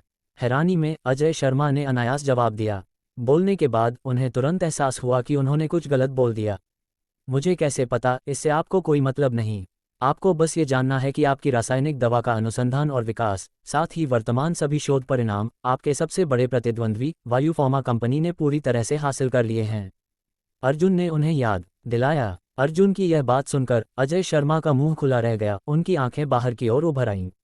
ये खबर अजय शर्मा के लिए आकाश से गिरी बिजली की तरह थी। उन्होंने इस रासायनिक दवा को विकसित करने के लिए बहुत सारे वित्तीय और सामग्री संसाधनों का निवेश किया था। इसमें पूरे 4-5 साल लगे थे और हाल ही में उन्हें कुछ सफलता मिली थी। लेकिन अब अर्जुन उन्हें बता रहे थे कि उनकी कंपनी जो रासायनिक दवा विकसित कर रही थी, उसे उनके सबसे बड़े प्रतिद्वंद्वी वायु फार्मा कंपनी ने पूरी तरह से हासिल कर लिया है। अगर यह सच था, तो अजय शर्मा वाकई टूट जाएंगे। नहीं नहीं नहीं, तुम निश्चित रूप से मुझे डरा रहे हो। अजय शर्मा को अभी भी विश्वास नहीं हुआ, उन्होंने बार बार सिर हिलाया। ये शोध उनकी कंपनी का सबसे बड़ा रहस्य था, उन्होंने अपने परिवार को भी नहीं बताया था। अर्जुन को कैसे पता, और उन्हें कैसे पता कि कंपनी के रहस्य लीक हो गए हैं? उन्हें लगा कि अर्जुन अभी भी उन्हें डराने की कोशिश कर रहे हैं। अगर आपको विश्वास नहीं है तो मैं आपसे पूछता हूं, क्या आपकी कंपनी का वह उपनिदेशक जो इस रासायनिक दवा के शोध का प्रभारी था, कुछ दिन पहले छुट्टी पर नहीं गया था? अर्जुन ने फिर से पूछा। ये सच है, लेकिन तो क्या? छुट्टी लेने में क्या असामान्य है? अजय शर्मा ने तिरस्कार भरे लहजे में पूछा। सवाल यह है कि क्या आपका उपनिदेशक वाकई छुट्टी पर गया था, या उसने छुट्टी का बहाना बनाकर विदेश भाग गया? अर्जुन ने जवाब दिया, विदेश भाग गया? यह असंभव है, पूरी तरह से असंभव। अजय शर्मा ने बार बार सिर हिलाया। यह उपनिदेशक मेरे साथ 1 दशक से अधिक समय से है, वह मेरा विश्वासपात्र है। वह विदेश क्यों भागेगा? अजय शर्मा को विश्वास नहीं हुआ। आप क्या सोचते हैं? अर्जुन शांति से वहां बैठे रहे। अर्जुन को इतना शांत देखकर और यह सोचकर कि अर्जुन ने अभी जो खबर दी थी कि उनके शोध रहस्य लीक हो गए हैं, अजय शर्मा की आंखें सिकुड़ गईं। इस बार अजय शर्मा और बैठ नहीं सके। इस पल में उन्हें किसी और चीज की परवाह नहीं थी। उन्होंने तुरंत अपना फोन निकाला, उस उपनिदेशक का नंबर ढूंढा जिसने छुट्टी ली थी, और डायल किया। कुछ सेकंड बाद फोन के दूसरी ओर से एक यांत्रिक आवाज आई। आप जिस नंबर पर डायल कर रहे हैं वह उपलब्ध नहीं है। उपलब्ध नहीं? अजय शर्मा थोड़ा घबरा गए। उन्होंने फोन काटा और फिर से डायल किया, लेकिन जवाब वही था। पुराने आलोक, क्या मैं आपका फोन उधार ले सकता हूं? अजय शर्मा ने आलोक की ओर देखा। बेशक। आलोक ने अपना फोन अजय शर्मा को सौंप दिया। अजय शर्मा ने आलोक के फोन से डायल किया, लेकिन जवाब फिर वही था, नंबर उपलब्ध नहीं। अजय शर्मा पूरी तरह से बेचैन हो गए। उन्होंने जल्दी से अपने अधीनस्थों को फोन किया और उन्हें उपनिदेशक के घर जाकर देखने को कहा कि क्या हो रहा है। 20 मिनट बाद अजय शर्मा को अपने अधीनस्थों से जवाब मिला। अधीनस्थों ने उन्हें बताया कि उपनिदेशक का घर ताला लगा हुआ था। उन्होंने कुछ पड़ोसियों से पूछा, जिन्होंने बताया कि कुछ दिन पहले जिस दिन उपनिदेशक ने छुट्टी ली थी, उसका परिवार बड़े छोटे बैग लेकर हवाई अड्डे की ओर गया था। ऐसा लग रहा था जैसे वे यात्रा पर जा रहे हों। यह जवाब सुनकर अजय शर्मा का चेहरा पल भर में सफ़ेद पड़ गया। वे पूरी तरह से परेशान हो गए। अगर उपनिदेशक देश में होता, भले ही वह चेन्नई में न होता, उनके पास उसे ढूंढने का कोई तरीका होता। लेकिन अगर उपनिदेशक विदेश भाग गया था तो अजय शर्मा के पास कोई उपाय नहीं था। उनकी पहुंच विदेश तक नहीं थी, और अगर उनका शोध उनके प्रतिद्वंद्वी को पता चल गया तो पिछले कुछ सालों की उनकी मेहनत बेकार हो जाएगी। अजय शर्मा को असहायता का एहसास हुआ। अचानक अजय शर्मा ने अर्जुन को देखा और उनकी आंखें चमक उठीं। अजय शर्मा ने अर्जुन की बांह पकड़ी और कुछ विनती भरे लहजे में पूछा, आपको पता है कि हमारी कंपनी के रहस्य लीक हो गए हैं, और आपको ये भी पता है कि यह उपनिदेशक विदेश भाग गया है। क्या आपके पास उसे ढूंढने का कोई तरीका है? बेशक। अर्जुन ने हल्के से सिर हिलाया। मैं न केवल आपके उस उपनिदेशक को ढूंढ सकता हूं जो विदेश भाग गया है, बल्कि आपकी रासायनिक दवा को कम समय में विकसित करने में भी मदद कर सकता हूं, जिससे आप पहले पेटेंट के लिए आवेदन कर सकें और अपनी प्रतिद्वंद्वी कंपनी की मेहनत को बेकार कर सकें। सच में? अजय शर्मा उत्साहित हो गए। बिल्कुल सच है, लेकिन मुझे आपकी मदद क्यों करनी चाहिए? अर्जुन ने जवाब दिया। अजय शर्मा थोड़ा असहज हो गए, लेकिन उन्होंने जल्दी ही अर्जुन का मतलब समझ लिया। श्रीमान अर्जुन, मैं पहले अंधा था। मैं आपको तियान्या वाणिज्य मंडल में नए सदस्य के रूप में सिफारिश करने को तैयार हूं, और भविष्य में मंडल के भीतर मैं हर बात में आपकी बात मानूंगा। मैं आपका अनुसरण करूंगा। अजय शर्मा ने अपनी स्थिति स्पष्ट की। अर्जुन ने आलोक की ओर देखा।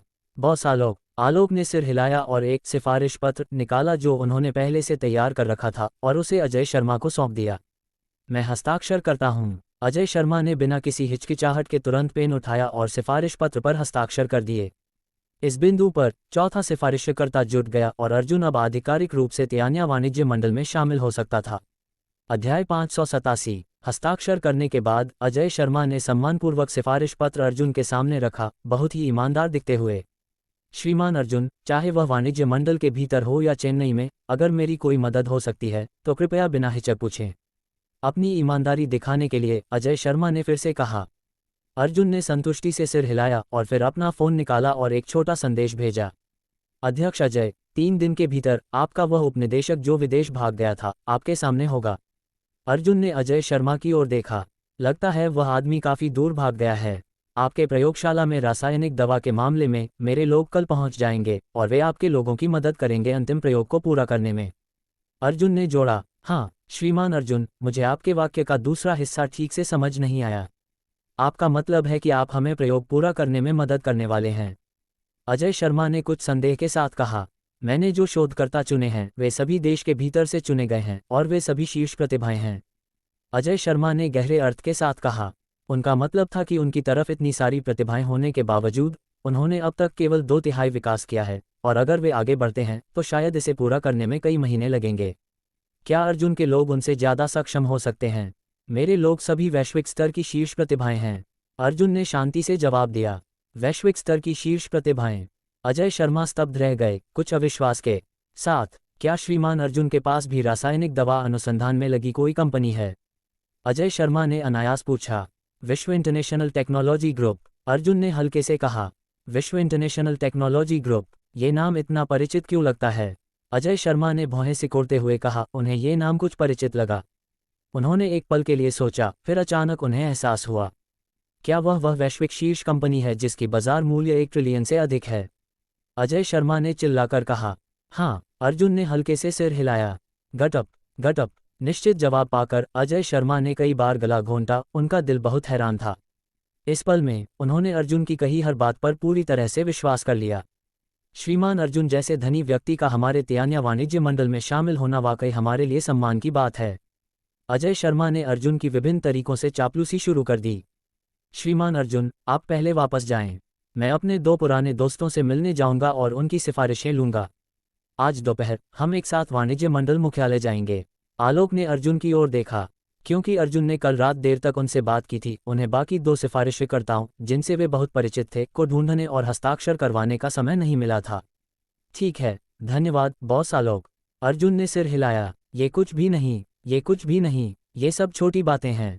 भविष्य में आलोक को श्रीमान अर्जुन की मदद की जरूरत पड़ सकती है और तब श्रीमान अर्जुन के लिए परेशानी होगी। आलोक ने कहा। कोई समस्या नहीं, अर्जुन ने सिर हिलाया। दुनिया सिर्फ लड़ाई के बारे में नहीं है, यह मानवीय रिश्तों के बारे में भी है। अर्जुन ने आलोक की विला छोड़ दी और अपने घर वापस आ गया और शाम के तिवारी फैशन शो की व्यवस्था शुरू कर दी। आलोक और उनका ड्राइवर गुलमोहर एनक्लेव से निकले और उन 2 पुराने दोस्तों से मिलने गए। दोपहर में सिस्टम की आवाज़ गूंजी। डिंग, रिश्ता तोड़ने का 103वां दिन। विश्व इंटरनेशनल टेक्नोलॉजी ग्रुप के 6% शेयरों का पुरस्कार शेयर अधिग्रहण समझौता आपके अध्ययन कक्ष में रखा गया है, कृपया जांच करें। आज सिस्टम का पुरस्कार वास्तव में विश्व इंटरनेशनल टेक्नोलॉजी ग्रुप के 6% शेयर थे। उनकी संपत्ति आसानी से फिर से 10 अरब बढ़ गई और अर्जुन का मूड काफ़ी अच्छा था। लगता है कि जल्द ही उनकी संपत्ति 3 ट्रिलियन तक पहुंच जाएगी। दोपहर में आलोक 4 सिफारिश पत्रों के साथ अर्जुन के पास आए। श्रीमान अर्जुन, काम हो गया। क्या हम तियान्या वाणिज्य मंडल जाएं और आपके शामिल होने की प्रक्रिया पूरी करें? आलोक ने कहा। ठीक है। इसके बाद अर्जुन आलोक की रोल्स रॉयस कुलिनन में सवार होकर तियान्या वाणिज्य मंडल के मुख्यालय की ओर रवाना हो गए। आधे घंटे से अधिक समय बाद दोनों अपने गंतव्य पर पहुंच गए। तियान्या वाणिज्य मंडल का मुख्यालय चेन्नई के एक प्रमुख स्थान पर एक पुरानी पश्चिमी शैली की इमारत में स्थित है। बाहर से देखने में ये चेन्नई की अन्य पुरानी पश्चिमी शैली की इमारतों की तुलना में बहुत साधारण लगती है, लेकिन ये कभी एक बहुत शक्तिशाली व्यक्ति का पूर्व निवास था। तियान्या वाणिज्य मंडल ने अपना मुख्यालय यहाँ स्थापित किया, जिससे शहर में महान छिपाव का एहसास होता है। अर्जुन और आलोक कार से उतरे और पश्चिमी शैली की इमारत में चले गए। आलोक के आश्चर्य की बात थी कि मुख्यालय, जहां आमतौर पर कर्मचारियों और 1 या 2 ड्यूटी पर तैनात उच्चस्तरीय अधिकारियों के अलावा कुछ ही सदस्य होते थे, आज असामान्य रूप से भीड़भाड़ था, जिसमें उनके अलावा 6 या 7 सदस्य और थे। यह क्या हो रहा है? पुराने आलोक, तुम बिल्कुल सही समय पर आए। पुराने आलोक भी आ गए। पुराने आलोक ने भी खबर सुनी और मज़े में शामिल होने आए। आलोक को देखकर तियान्या वाणिज्य मंडल के सदस्य उन्हें अभिवादन करने के लिए आए। हाँ, इससे आलोक और अधिक उलझन में पड़ गए। यह क्या स्थिति है? आलोक ने पूछा। आज हमारा वाणिज्य मंडल में एक नए सदस्य के शामिल होने का दिन है, एक मोटे मध्यम आयु वर्ग के व्यक्ति ने जवाब दिया। नया सदस्य? तुम्हें कैसे पता कि आज एक नया सदस्य वाणिज्य मंडल में शामिल होगा? आलोक और अधिक हैरान थे। उन्होंने अभी तक कुछ नहीं कहा था, फिर इन लोगों को कैसे पता कि श्रीमान अर्जुन उनके वाणिज्य मंडल में शामिल होने वाले हैं? क्या अजय शर्मा ने जानबूझकर यह खबर फैलाई थी? ओह, आज वह दिन है जब बॉस ललित वाणिज्य मंडल में शामिल होंगे। कई लोग विशेष रूप से उन्हें बधाई देने आए हैं। आलोक के स्पष्टीकरण से पहले मोटे मध्यम आयु वर्ग के व्यक्ति ने कहा। बॉस ललित? कौन सा बॉस ललित? आलोक को एहसास हुआ कि कुछ गलत है। ये बॉस ललित चौधरी हैं, जो चौधरी गौरव ग्रुप के धनी व्यक्ति हैं। अभी कुछ देर पहले पुराने प्रणव के नेतृत्व में बॉस ललित 4 निमंत्रण पत्रों के साथ मुख्यालय आए थे और पुराने प्रणव बॉस ललित को प्रक्रिया पूरी करने के लिए तैयार कर रहे हैं।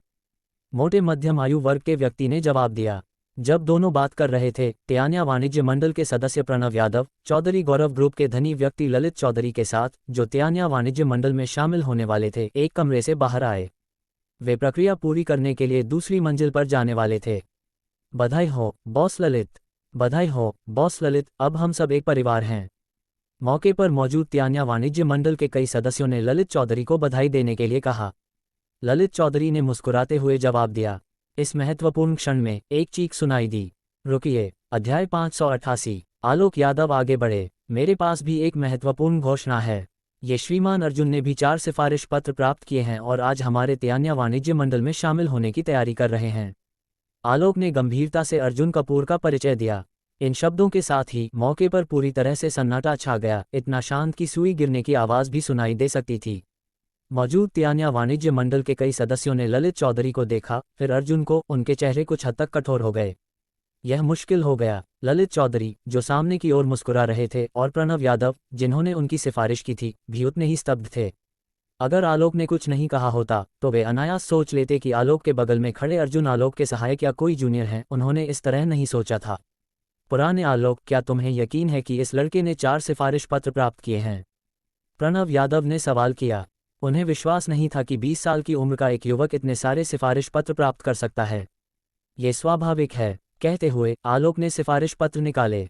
ये 4 सिफारिश पत्र यहाँ हैं। अगर आपको यकीन नहीं है तो आप अन्य लोगों से संपर्क करके सत्यापित कर सकते हैं। आलोक ने उन्हें सभी को दिखाया।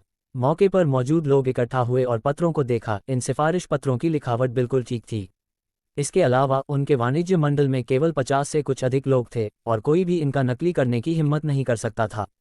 ये पुष्टि करने के बाद कि अर्जुन ने वाकई 4 सिफारिश पत्र प्राप्त किए हैं, मौके पर मौजूद लोग थोड़े हैरान थे। वे कल्पना नहीं कर सकते थे कि अर्जुन ने इतनी कम उम्र में वास्तव में वह कर दिखाया जो चेन्नई में या यहाँ तक कि देश भर में अनगिनत धनी लोगों और बड़े लोगों के लिए असंभव था। चेन्नई में और पूरे देश में अनगिनत धनी लोग और बड़े लोग उनके तियान्या वाणिज्य मंडल में शामिल होना चाहते थे।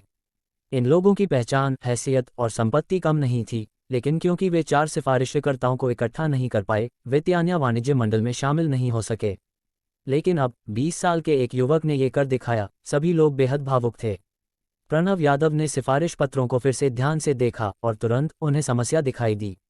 पुराने आलोक, ये सिफारिशकर्ता सभी आपके साथ अच्छे संबंध रखते हैं। निश्चित रूप से तुमने इस लड़के की मदद की होगी इतने सारे सिफारिश पत्र जुटाने में, है ना? प्रणव यादव ने पूछा। तो जब तुमने इस बॉस ललित की सिफारिश की तो क्या तुमने उनकी मदद नहीं की?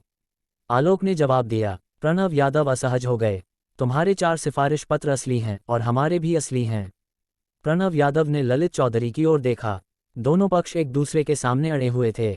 मुझे याद है कि इस साल के लिए यह आखिरी जगह है ना? हाँ, 2 लोगों ने एक ही समय में 4 सिफारिश पत्र प्राप्त किए हैं। अब क्या करें? क्यों न हम दोनों को ही वाणिज्य मंडल में शामिल होने दें? नहीं, वाणिज्य मंडल के नियम बदले नहीं जा सकते। इस साल केवल एक जगह बची है, इसलिए केवल एक व्यक्ति ही शामिल हो सकता है। तियान्या वाणिज्य मंडल के सदस्यों ने चर्चा की। बॉस ललित को शामिल होने दें। बॉस ललित की ताकत है और वे पूरी तरह से ईमानदार हैं, हमारे तियान्या वाणिज्य मंडल के लिए ज़्यादा उपयुक्त हैं। प्रणव यादव खड़े हुए और ललित चौधरी के लिए बोले, इसके मुकाबले ये श्रीमान अर्जुन बहुत युवा हैं, उपयुक्त नहीं। प्रणव यादव के बोलने के बाद ललित चौधरी भी बाहर आए और अर्जुन के पास आए। युवक, मुझे इस साल शामिल होने दो, तुम अगले साल तक इंतजार करो। ललित चौधरी ने कहा। नहीं, अर्जुन ने बिना किसी हिचकिचाहट के मना कर दिया। वास्तव में उन्हें तियान्या वाणिज्य मंडल में शामिल होने में ज़्यादा रुचि नहीं थी, लेकिन उनके पास एक मध्यकालिक मिशन था और उन्हें यह मिशन पूरा करना था। ऐसा कैसे? मैं तुम्हें एक राशि देता हूं और तुम स्वतः हट जाओ।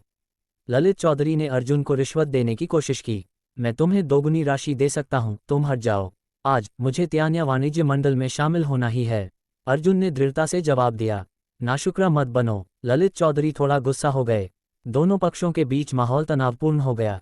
मौके पर मौजूद तियान्या वाणिज्य मंडल के सदस्यों ने भी चर्चा की। जो प्रणव यादव के साथ अच्छे संबंध रखते थे उन्होंने ललित चौधरी का समर्थन किया, और जो आलोक के साथ अच्छे संबंध रखते थे उन्होंने अर्जुन का समर्थन किया। दोनों पक्ष गतिरोध में थे।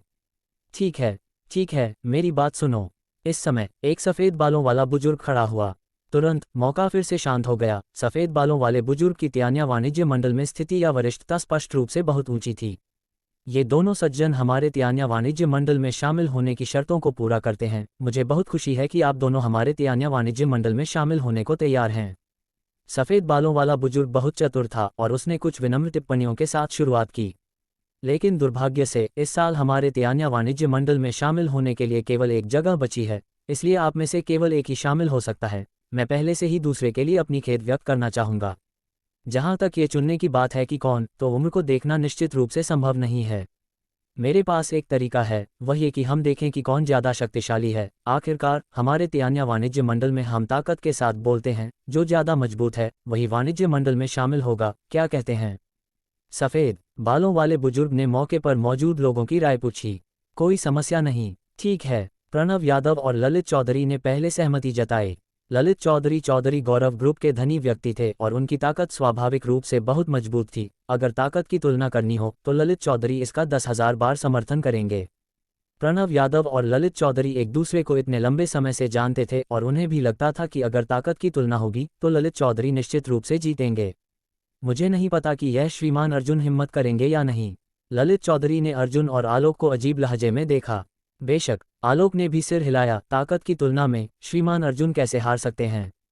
उनका सक्रिय सहमति देना बस मौत को न्योता देने जैसा था। ठीक है, अर्जुन ने सिर हिलाया। ताकत की तुलना करना सरल था। मैं पहले जाऊंगा। ललित चौधरी उत्साह से भरे थे और सबसे पहले खड़े हुए।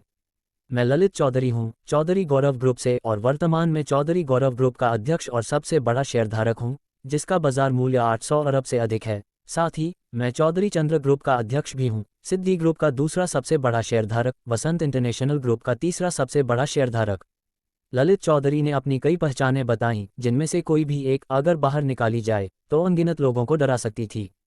इतनी सारी पहचानें एक साथ मिलकर यह साबित करने के लिए काफ़ी थीं कि ललित चौधरी बेहद ताकतवर हैं।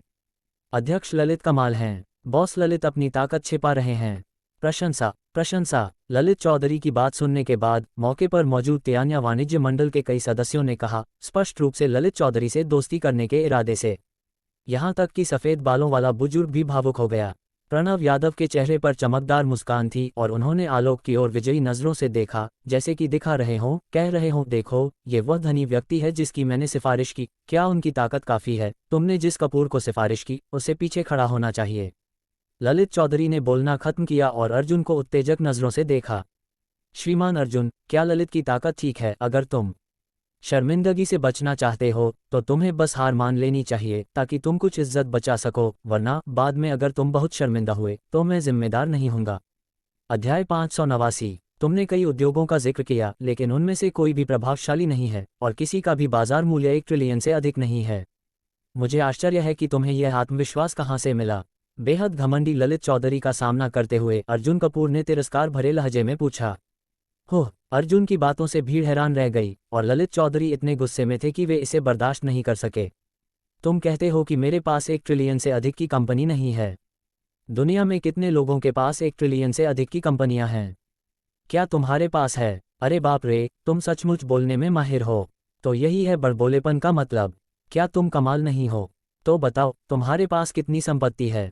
ललित चौधरी ने अर्जुन से पूछा। सही कहा, तुम बॉस ललित से ज़्यादा प्रभावशाली लगते हो। चूंकि तुम इतने कमाल हो तो हमें इसके बारे में बताओ। प्रणव यादव ने भी बगल से पूछा। एक पल के लिए सभी की नज़रें अर्जुन पर टिक गईं। मैं अगले ही पल अर्जुन ने एक धमाकेदार बात कही। मेरे उद्योग ज़्यादा नहीं हैं, बस 3 ट्रिलियन डॉलर के ग्रुप। जैसे ही अर्जुन ने ये कहा, मौके पर मौजूद सभी लोग स्तब्ध रह गए। क्या इस बॉस अर्जुन के पास क्या है? 3 ट्रिलियन डॉलर के ग्रुप? क्या मेरे कान मुझे धोखा दे रहे हैं? तियान्या वाणिज्य मंडल के सदस्यों में हड़कंप मच गया। सभी अर्जुन की बातों से हैरान थे। ट्रिलियन डॉलर के ग्रुप कोई गोभी तो नहीं है। अगर वहां मौजूद बाकी लोग ऐसे थे तो प्रणव यादव और ललित चौधरी की बात ही छोड़ दें, जो सीधे अपनी जगह पर स्तब्ध रह गए। हम 3 ट्रिलियन डॉलर के ग्रुप? तुम सचमुच बढ़ चढ़कर बोल रहे हो। सही कहा, बातें करना आसान है। बताओ, तुम्हारे 3 ट्रिलियन डॉलर के ग्रुप कौन से हैं? प्रणव यादव और ललित चौधरी को अर्जुन पर विश्वास नहीं हुआ और उन्होंने सवाल किया। हरमेश ग्रुप, विश्व इंटरनेशनल टेक्नोलॉजी ग्रुप और आखिरी में सैमसंग ग्रुप। अर्जुन ने शांति से जवाब दिया। अर्जुन को इतनी जल्दी 3 कंपनियों के नाम बताते देख मौके पर मौजूद सभी लोग सांस रोककर रह गए। क्या अर्जुन ने जो कहा वह सच हो सकता है? हरमेश ग्रुप और सैमसंग ग्रुप मशहूर हैं, उन्होंने निश्चित रूप से इनके बारे में सुना है और वे निश्चित हैं कि इन 2 कंपनियों का बाजार मूल्य 1 ट्रिलियन से अधिक है। खासकर सैमसंग ग्रुप, जो पड़ोसी देश में नंबर 1 धन है और इसकी कुल संपत्ति सिर्फ 1 ट्रिलियन से कहीं ज्यादा है। लेकिन यह विश्व इंटरनेशनल टेक्नोलॉजी ग्रुप क्या है? वहां मौजूद ज्यादातर लोगों ने इसके बारे में कभी नहीं सुना था। उत्सुकता के साथ सभी ने इसे खोजा और जब उन्हें विश्व इंटरनेशनल टेक्नोलॉजी ग्रुप की भयावहता का पता चला तो वे सभी स्तब्ध रह गए। ये वाकई $1 ट्रिलियन का ग्रुप है। तुम ललित चौधरी ने अर्जुन को देखा, उनकी आवाज कांप रही थी। क्या तुम्हें विश्वास नहीं? अगर विश्वास नहीं है तो तुम इसकी जांच कर सकते हो। मेरा नाम अर्जुन कपूर है। अर्जुन ने कंधे उचकाए। ठीक है, मैं अभी किसी को जांच के लिए भेजता हूं। ललित चौधरी तब तक आंसू नहीं बहाएंगे जब तक कि वे ताबूत न देख लें और उन्होंने तुरंत किसी से संपर्क किया।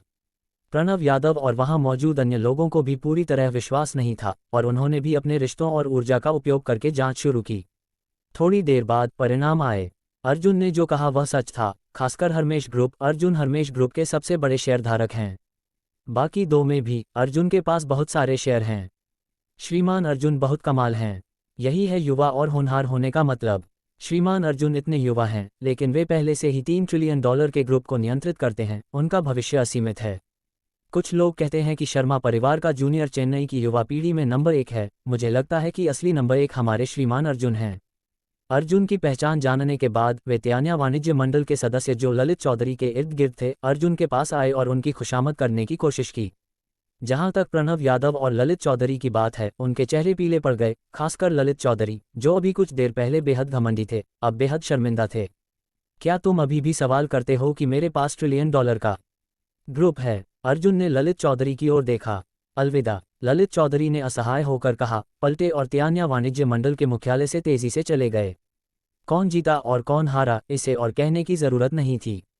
वो श्रीमान अर्जुन, मैं अभी कुछ देर पहले असभ्य था, कृपया शांत हो जाएं, श्रीमान अर्जुन। जहां तक प्रणव यादव की बात है, वे बहुत शर्मिंदगी के साथ अर्जुन के पास आए, रिश्ता सुधारने की कोशिश करते हुए। ललित चौधरी जा सकते हैं, लेकिन वे त्यान्या वाणिज्य मंडल के सदस्य होने के नाते नहीं जा सकते। सब लोग, अब जब श्रीमान अर्जुन हमारे त्यान्या वाणिज्य मंडल में शामिल हो गए हैं और आखिरी जगह ले ली है, तो किसी को कोई सवाल तो नहीं है ना? आलोक यादव खड़े हुए और सभी से पूछा। नहीं, मैं श्रीमान अर्जुन का समर्थन करता हूं। श्रीमान अर्जुन को हमारे त्यान्या वाणिज्य मंडल का नया सदस्य बनने के लिए स्वागत है, सभी ने एक स्वर में कहा, जिसमें प्रणव यादव भी शामिल थे। श्रीमान अर्जुन, कृपया। प्रणव यादव ने तो अर्जुन को प्रक्रिया पूरी करने के लिए मार्गदर्शन करने में भी अगुवाई की। 10 मिनट से ज्यादा समय बाद प्रक्रिया पूरी हो गई और अर्जुन ने एक फॉर्म भी भरा और त्यान्या वाणिज्य मंडल के एक ड्यूटी अधिकारी ने उस पर त्यान्या वाणिज्य मंडल की मुहर लगा दी। इस क्षण से अर्जुन आधिकारिक रूप से त्यान्या वाणिज्य मंडल में शामिल हो गए और त्यान्या वाणिज्य मंडल के 58वें सदस्य बन गए। अर्जुन ने मध्यकालिक मिशन पूरा कर लिया। त्यान्या वाणिज्य मंडल का अध्यक्ष बनने का पहला कदम पूरा हो गया। जब अर्जुन त्यान्या वाणिज्य मंडल के मुख्यालय में थे, चेन्नई में एक हाई एंड विला में, त्यान्या वाणिज्य मंडल के अध्यक्ष के बेटे यश खन्ना ने एक पुराने दोस्त से मुलाकात की। उनका पुराना दोस्त कोई और नहीं बल्कि चेन्नई के एक अन्य शीर्ष धनी परिवार का प्रत्यक्ष सदस्य निखिल चौधरी था। पहले ये निखिल चौधरी ही था जिसने विशेष तरीकों से यश खन्ना को, जो उस समय पड़ोसी देश में था, अर्जुन कपूर और ईशा पटेल के एक साथ होने की खबर दी थी। इसलिए यश खन्ना वापस आया और अर्जुन का सामना किया। निखिल चौधरी अर्जुन से निपटने के लिए यश खन्ना का इस्तेमाल करना चाहता था। बेशक निखिल चौधरी यश खन्ना को सच नहीं बताएगा। वह इस बार ये दिखाने आया था कि उसे पता चला है कि यश खन्ना पड़ोसी देश से वापस आ गया है और वह एक पुराने दोस्त से मिलने आया है। पुराने यश, तुम इतना उदास क्यों हो, क्या हुआ? निखिल चौधरी ने हैरानी से पूछा। हाय, यह अभी भी देवी ईशा की बात है। यश खन्ना ने गहरी सांस ली। पुराने यश, तुम्हें भी इसके बारे में पता है? मैंने कुछ समय पहले इसके बारे में सुना था और मुझे डर था कि तुम आवेग में कुछ कर बैठोगे, इसलिए मैंने तुम्हें जानबूझकर नहीं बताया। निखिल चौधरी ने दिखावा किया कि वह यश खन्ना का भला चाहता है। पुराने निखिल, मैं देवी ईशा को ऐसे ही छोड़ने को तैयार नहीं हूं। पुराने निखिल, तुम्हारा दिमाग तेज है और तुम्हारे पास कई योजनाएं हैं, तुम्हें मेरी मदद करनी होगी। यश खन्ना ने निखिल चौधरी को पकड़ा और उससे मदद मांगी। हमारी अच्छी भाईचारे की खातिर मैं चुपचाप नहीं देख सकता। निखिल चौधरी ने अनिच्छा से सहमति जताई। मुझे सोचने दो। निखिल चौधरी ने सोच में डूबे होने का दिखावा किया। वास्तव में वह सलाह देने आया था क्योंकि उसे पता था कि यश खन्ना अर्जुन से निपटने में असफल रहा था, लेकिन वह इसे स्पष्ट रूप से नहीं कह सकता था। 2 मिनट बाद निखिल चौधरी ने अचानक एहसास किया और यश खन्ना की ओर देखा। पुराने यश, मेरे पास एक विचार है। अध्याय 590। क्या विचार? यश खन्ना ने उत्साह से पूछा। तुम ऐसा करो। निखिल चौधरी ने यश खन्ना को अपने पास खींचा और उसके कान में फुसफुसाया। इस बार निखिल चौधरी को विश्वास नहीं था। उसने यह विचार दिया और यश खन्ना, त्यान्या वाणिज्य मंडल के अध्यक्ष का बेटा, ने कार्रवाई की। निखिल चौधरी, चौधरी परिवार के प्रत्यक्ष वंशज के रूप में, ने मदद की। उसे विश्वास नहीं था कि वे अर्जुन कपूर से निपट नहीं सकते। निखिल चौधरी की बात सुनने के बाद यश खन्ना गहरी सोच में पड़ गया। क्या तुम्हें यकीन है कि यह काम करेगा? यश खन्ना को अभी भी थोड़ा विश्वास नहीं था और उसने मुड़कर पूछा। बिल्कुल, मुझ पर भरोसा करो। तुम्हारा त्यान्या वाणिज्य मंडल चेन्नई के 4 प्रमुख वाणिज्य मंडलों में से एक है। ये बहुत शक्तिशाली है और सभी सदस्य, चाहे चेन्नई में हो या भारत में, बहुत प्रभावशाली व्यक्ति हैं। निखिल चौधरी ने आत्मविश्वास से जवाब दिया। निश्चित रूप से जीत होगी। ठीक है, मैं अभी कार्रवाई करता हूँ। अंत में यश खन्ना ने सिर हिलाया और कार्रवाई करने के लिए चला गया। दूसरी ओर त्यान्या वाणिज्य मंडल में कुछ देर रुकने के बाद अर्जुन ने उन त्यान्या वाणिज्य मंडल के सदस्यों की संपर्क जानकारी जोड़ी, अपने नेटवर्क का विस्तार किया और सहमति जताई कि कल रात अर्जुन अपने रेस्तरां में उनके लिए एक दावत की मेजबानी करेगा। आखिरकार, अगर आपको त्यान्या वाणिज्य मंडल का अध्यक्ष बनना है तो आपको इन लोगों के वोटों का समर्थन चाहिए। पहले लोगों का दिल जीतना अभी भी बहुत महत्वपूर्ण है। जहां तक आज रात की बात है, इसका कारण बहुत सरल है। आज रात अर्जुन तिवारी ग्रुप के फैशन शो की दूर से निगरानी करेगा। जब अर्जुन त्यान्या वाणिज्य मंडल से निकले, सिस्टम की आवाज आई। डिंग, अस्थायी कार्य जारी। आज रात तिवारी के फैशन शो का सामान्य आयोजन सुनिश्चित करें, बिना किसी दुर्घटना के। कार्य समय 12 घंटों के भीतर। कार्य पुरस्कार, हरमेश ग्रुप में 7% हिस्सेदारी। कार्य पुरस्कार 938 अनुभव अंक। सिस्टम के पास एक नया कार्य है जो ठीक वही है जो अर्जुन चाहता है। अर्जुन हरमेश ग्रुप में ये 7% हिस्सेदारी हासिल करने के लिए दृढ़ है।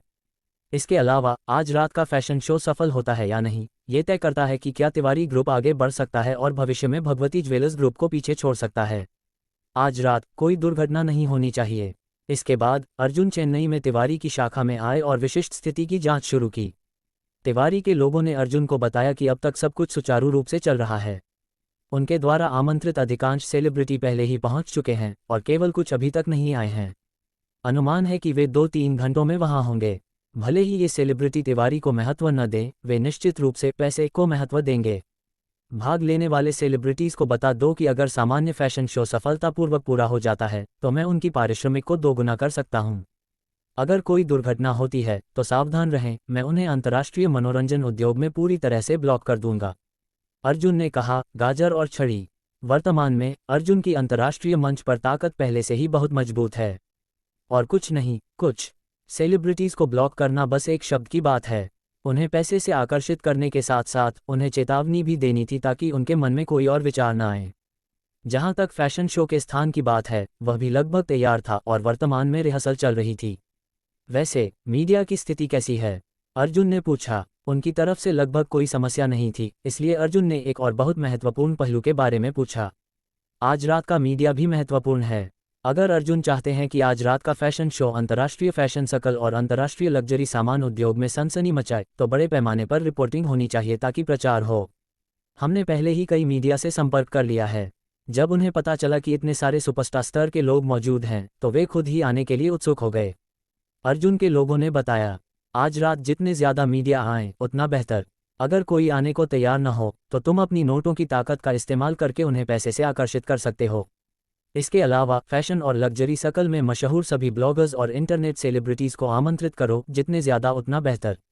अर्जुन ने जोड़ा। हाइप भी बहुत महत्वपूर्ण है। समझ गया बॉस। अधीनस्थ ने सिर हिलाया। अर्जुन का आदेश मिलने के बाद अधीनस्थ ने तुरंत और ज्यादा मीडिया और ब्लॉगर्स से संपर्क किया। साथ ही इंटरनेट पर आज रात के तिवारी फैशन शो के लिए आधार तैयार करना शुरू हो गया, जिससे कई दर्शक आकर्षित हुए। जब अर्जुन की तरफ सब कुछ सुचारू रूप से चल रहा था, भगवती ज्वेलर्स ग्रुप में भगवती के अध्यक्ष आलोक जिंदल का चेहरा उदास था। तिवारी आज रात एक बड़े पैमाने का फैशन शो आयोजित कर रहा है। आलोक जिंदल ने गुस्से में कहा। कल अर्जुन की अंतरिक्ष हेडहंटिंग कंपनी ने पहले ही उन्हें परेशान कर दिया था, लेकिन आज तिवारी का एक बड़ा कदम है। अध्यक्ष, मुझे एक बुरी आशंका हो रही है। हाँ, तिवारी के आज रात के फैशन शो को सुचारू रूप से सफल होने नहीं देना चाहिए। आलोक जिंदल के कई विश्वासपात्रों ने शोर मचाते हुए चर्चा की। आलोक जिंदल ने आंखें बंद की और सोचा। वे अपने अधीनस्थों की सलाह से सहमत थे। चाहे जो हो, उन्हें आज रात तिवारी के फैशन शो को रोकना होगा। भले ही वे इसे रोक न सकें, वे तिवारी के फैशन शो को सफलतापूर्वक पूरा नहीं होने दे सकते। उन्हें आज रात के फैशन शो में कुछ दुर्घटनाएं करवानी होंगी। तिवारी ने आज रात के फैशन शो के लिए बहुत सारे सेलिब्रिटीज को आमंत्रित किया है ना? तुम कंपनी के लोगों को भेजो और इन सेलिब्रिटीज से संपर्क करो, यह जताते हुए कि हम उन्हें छोड़ने और फैशन शो में भाग न लेने के लिए भुगतान करने को तैयार हैं। मैं चाहता हूं कि तिवारी के फैशन शो के सारे मॉडल चले जाएं। मैं देखना चाहता हूं कि उस समय अर्जुन फैशन शो के लिए क्या इस्तेमाल करेगा। आलोक जिंदल ने आदेश दिया। हालांकि उन्हें बहुत सारा पैसा खर्च करना पड़ेगा, लेकिन यह इसके लायक होगा। हाँ अध्यक्ष, एक अधीनस्थ ने तुरंत कार्रवाई शुरू की। जब आलोक जिंदल को आत्मविश्वास था कि उनकी योजना निश्चित रूप से सफल होगी, उन्हें अपने अधीनस्थ से एक रिपोर्ट मिली। उनके द्वारा संपर्क किए गए किसी भी सेलिब्रिटी ने छोड़ने के लिए सहमति नहीं जताई, चाहे उन्होंने कितनी भी कीमत की पेशकश की हो। इस बार आलोक जिंदल स्तब्ध रह गए। ऐसा कैसे हो सकता है? आलोक जिंदल समझ नहीं पाए। क्या ये सेलिब्रिटीज हमेशा पैसे की ओर नहीं देखते? इस बार उन्हें क्या हुआ? कुछ विश्वासपात्र भी हैरान दिखे, समझ नहीं पा रहे थे कि क्या हो रहा है। आलोक जिंदल को नहीं पता होगा कि इस समय तिवारी में इन सेलिब्रिटीज को पहले ही अर्जुन की चेतावनी मिल चुकी थी और उन्हें तिवारी से ये भी पता चल गया था कि अर्जुन हरमेश ग्रुप के अध्यक्ष भी हैं। स्वाभाविक रूप से वे पूरी तरह से ब्लॉक होने का जोखिम नहीं उठाएंगे और तिवारी को छोड़ देंगे। आखिरकार हरमेश ग्रुप की ताकत भगवती ज्वेलर्स से कहीं ज्यादा थी। योजना असफल रही। कार्यालय में आलोक जिंदल और अन्य लोग गहरी सोच में पड़ गए। इस पल में एक उदास चेहरे वाला व्यक्ति अचानक बोला, बॉस, मेरे पास एक जहरीला विचार है। अध्याय 591, एक जहरीला तरीका। आलोक जिंदल ने भौहें उठाईं, बहुत रुचि दिखाते हुए। पहले मुझे विशिष्ट तरीका बताओ। आलोक जिंदल ने न तो सहमति जताई, न असहमति और न ही इनकार किया। हम एक झुंड बेघर लोगों को ढूंढेंगे जो तिवारी के फैशन शो के प्रवेश द्वार पर हंगामा करेंगे, लोगों को अंदर जाने से रोकेंगे। हम कुछ लोगों को चतुरभुज ज्वेल्स ग्रुप के कर्मचारियों के रूप में भेजेंगे जो मौके पर तिवारी के पिछले वर्षों के गंदे रहस्यों को उजागर करेंगे। उनके विश्वासपात्र ने धीमी आवाज में कहा। हालांकि ये दृष्टिकोण नीच, जहरीला और यहां तक कि घृणित है, लेकिन यह निश्चित रूप से प्रभावी है। हालांकि यह तिवारी ग्रुप के फैशन शो को रोक नहीं सकता, लेकिन यह निश्चित रूप से इसे प्रभावित कर सकता है। आलोक जिंदल चुप रहे। मौके पर मौजूद अन्य विश्वासपात्रों के चेहरों पर भी हल्का बदलाव आया। उन्हें लगा कि यह योजना थोड़ी ज्यादा जहरीली है। आखिरकार वे प्रतिष्ठित भगवती ज्वेलर्स ग्रुप थे। क्या तुम्हारे पास इसके अलावा कोई और तरीका है? आलोक जिंदल ने सबकी ओर देखकर पूछा। कई विश्वासपात्रों ने सिर हिलाया।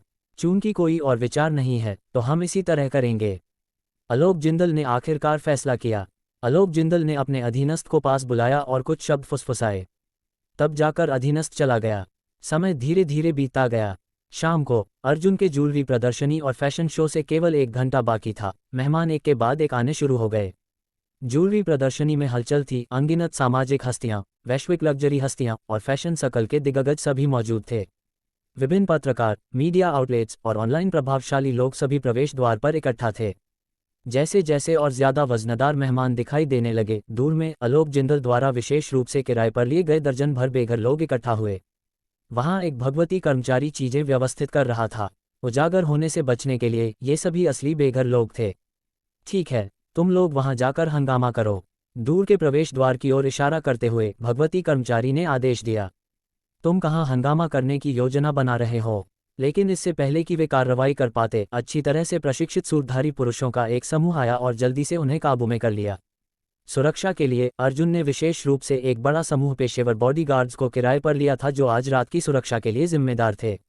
उनमें से आधे से ज्यादा मेहमानों के रूप में छिपे हुए थे, पास में प्रशिक्षण ले रहे थे। आलोक जिंदल की योजना को आधिकारिक रूप से लागू होने से पहले ही अर्जुन के लोगों ने खोज लिया और नाकाम कर दिया। जहां तक उन लोगों की बात है जो चतुर्भुज ज्वेल्स के कर्मचारियों का रूप धरना चाहते थे, उन्हें भी मीडिया में छिपे सुरक्षा कर्मियों ने बाहर निकलने से पहले ही पकड़ लिया। अंत में सभी मेहमान सुचारू रूप से पहुंच गए।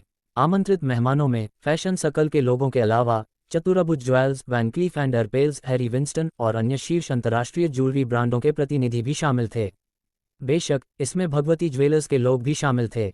ये देखकर कि अध्यक्ष द्वारा व्यवस्थित लोग नहीं पहुंचे, भगवती ज्वेलर्स ग्रुप के प्रतिनिधि को एहसास हुआ कि कुछ गलत है। तिवारी इस बार इतना बड़ा आयोजन कर रहा है, यह आसानी से सफल नहीं होगा। दर्शकों में भगवती ज्वेलर्स ग्रुप के प्रतिनिधि ने व्यंग्यात्मक लहजे में कहा, मैं सहमत हूं, ये निश्चित रूप से सफल नहीं होगा। तिवारी का इस बार का कदम बहुत बड़ा है, कौन जानता है कि परिणाम क्या होगा। कई अन्य ब्रांड प्रतिनिधियों ने भी धीमी आवाज में सहमति जताई। आखिरकार प्रतियोगी दुश्मन होते हैं और वे स्वाभाविक रूप से नहीं चाहते थे कि तिवारी पूरी तरह से उभरे। उनके व्यंग्य के बीच मेजबान मंच पर आया और ज्वेलरी प्रदर्शनी और फैशन शो की आधिकारिक शुरुआत की घोषणा की। फैशन शो की शुरुआत में शीर्ष पुरुष और महिला सेलिब्रिटीज एक के बाद एक दिखाई दिए, तिवारी के हाल के ज्वेलरी ब्रांड्स को प्रदर्शित करते हुए। हालांकि प्रभाव अच्छा था, इसे केवल औसत ही माना जा सकता था। लेकिन मुख्य आयोजन के रूप में विभिन्न खलनायकों की भूमिका निभाने वाले सुपरस्टार्स और सुपर क्वींस ने मंच संभाला। उनकी शक्तिशाली आभा तिवारी के नए डिजाइन किए गए भारी वजन के ज्वेलरी के साथ माहौल को चरम पर ले गई। ये फैशन शो वाकई अनोखा है। मैंने कभी ऐसा फैशन शो नहीं देखा। मौके पर मौजूद मेहमानों ने आश्चर्य व्यक्त किया। साथ ही इस खलनायक फैशन शो के फिल्माए गए क्लिप्स को विभिन्न मीडिया आउटलेट्स, ब्लॉगर्स या ऑनलाइन प्रभावशाली लोगों ने पहली बार इंटरनेट पर प्रकाशित किया। अर्जुन के प्रचार की मदद से ये जल्दी ही प्रमुख प्लेटफॉर्म्स और वेबसाइट्स की हॉट सर्च लिस्ट में शीर्ष पर पहुंच गया, जिसमें भारत की विभिन्न हॉट सर्च लिस्ट्स भी शामिल थीं। वैश्विक फैशन और लग्जरी सामान उद्योग हिल गया। तिवारी कमाल है, यह मेरे द्वारा देखा गया सबसे शानदार फैशन शो है। काश मैं वहां होता, वरना ये जीवन भर के लिए अविस्मरणीय होता।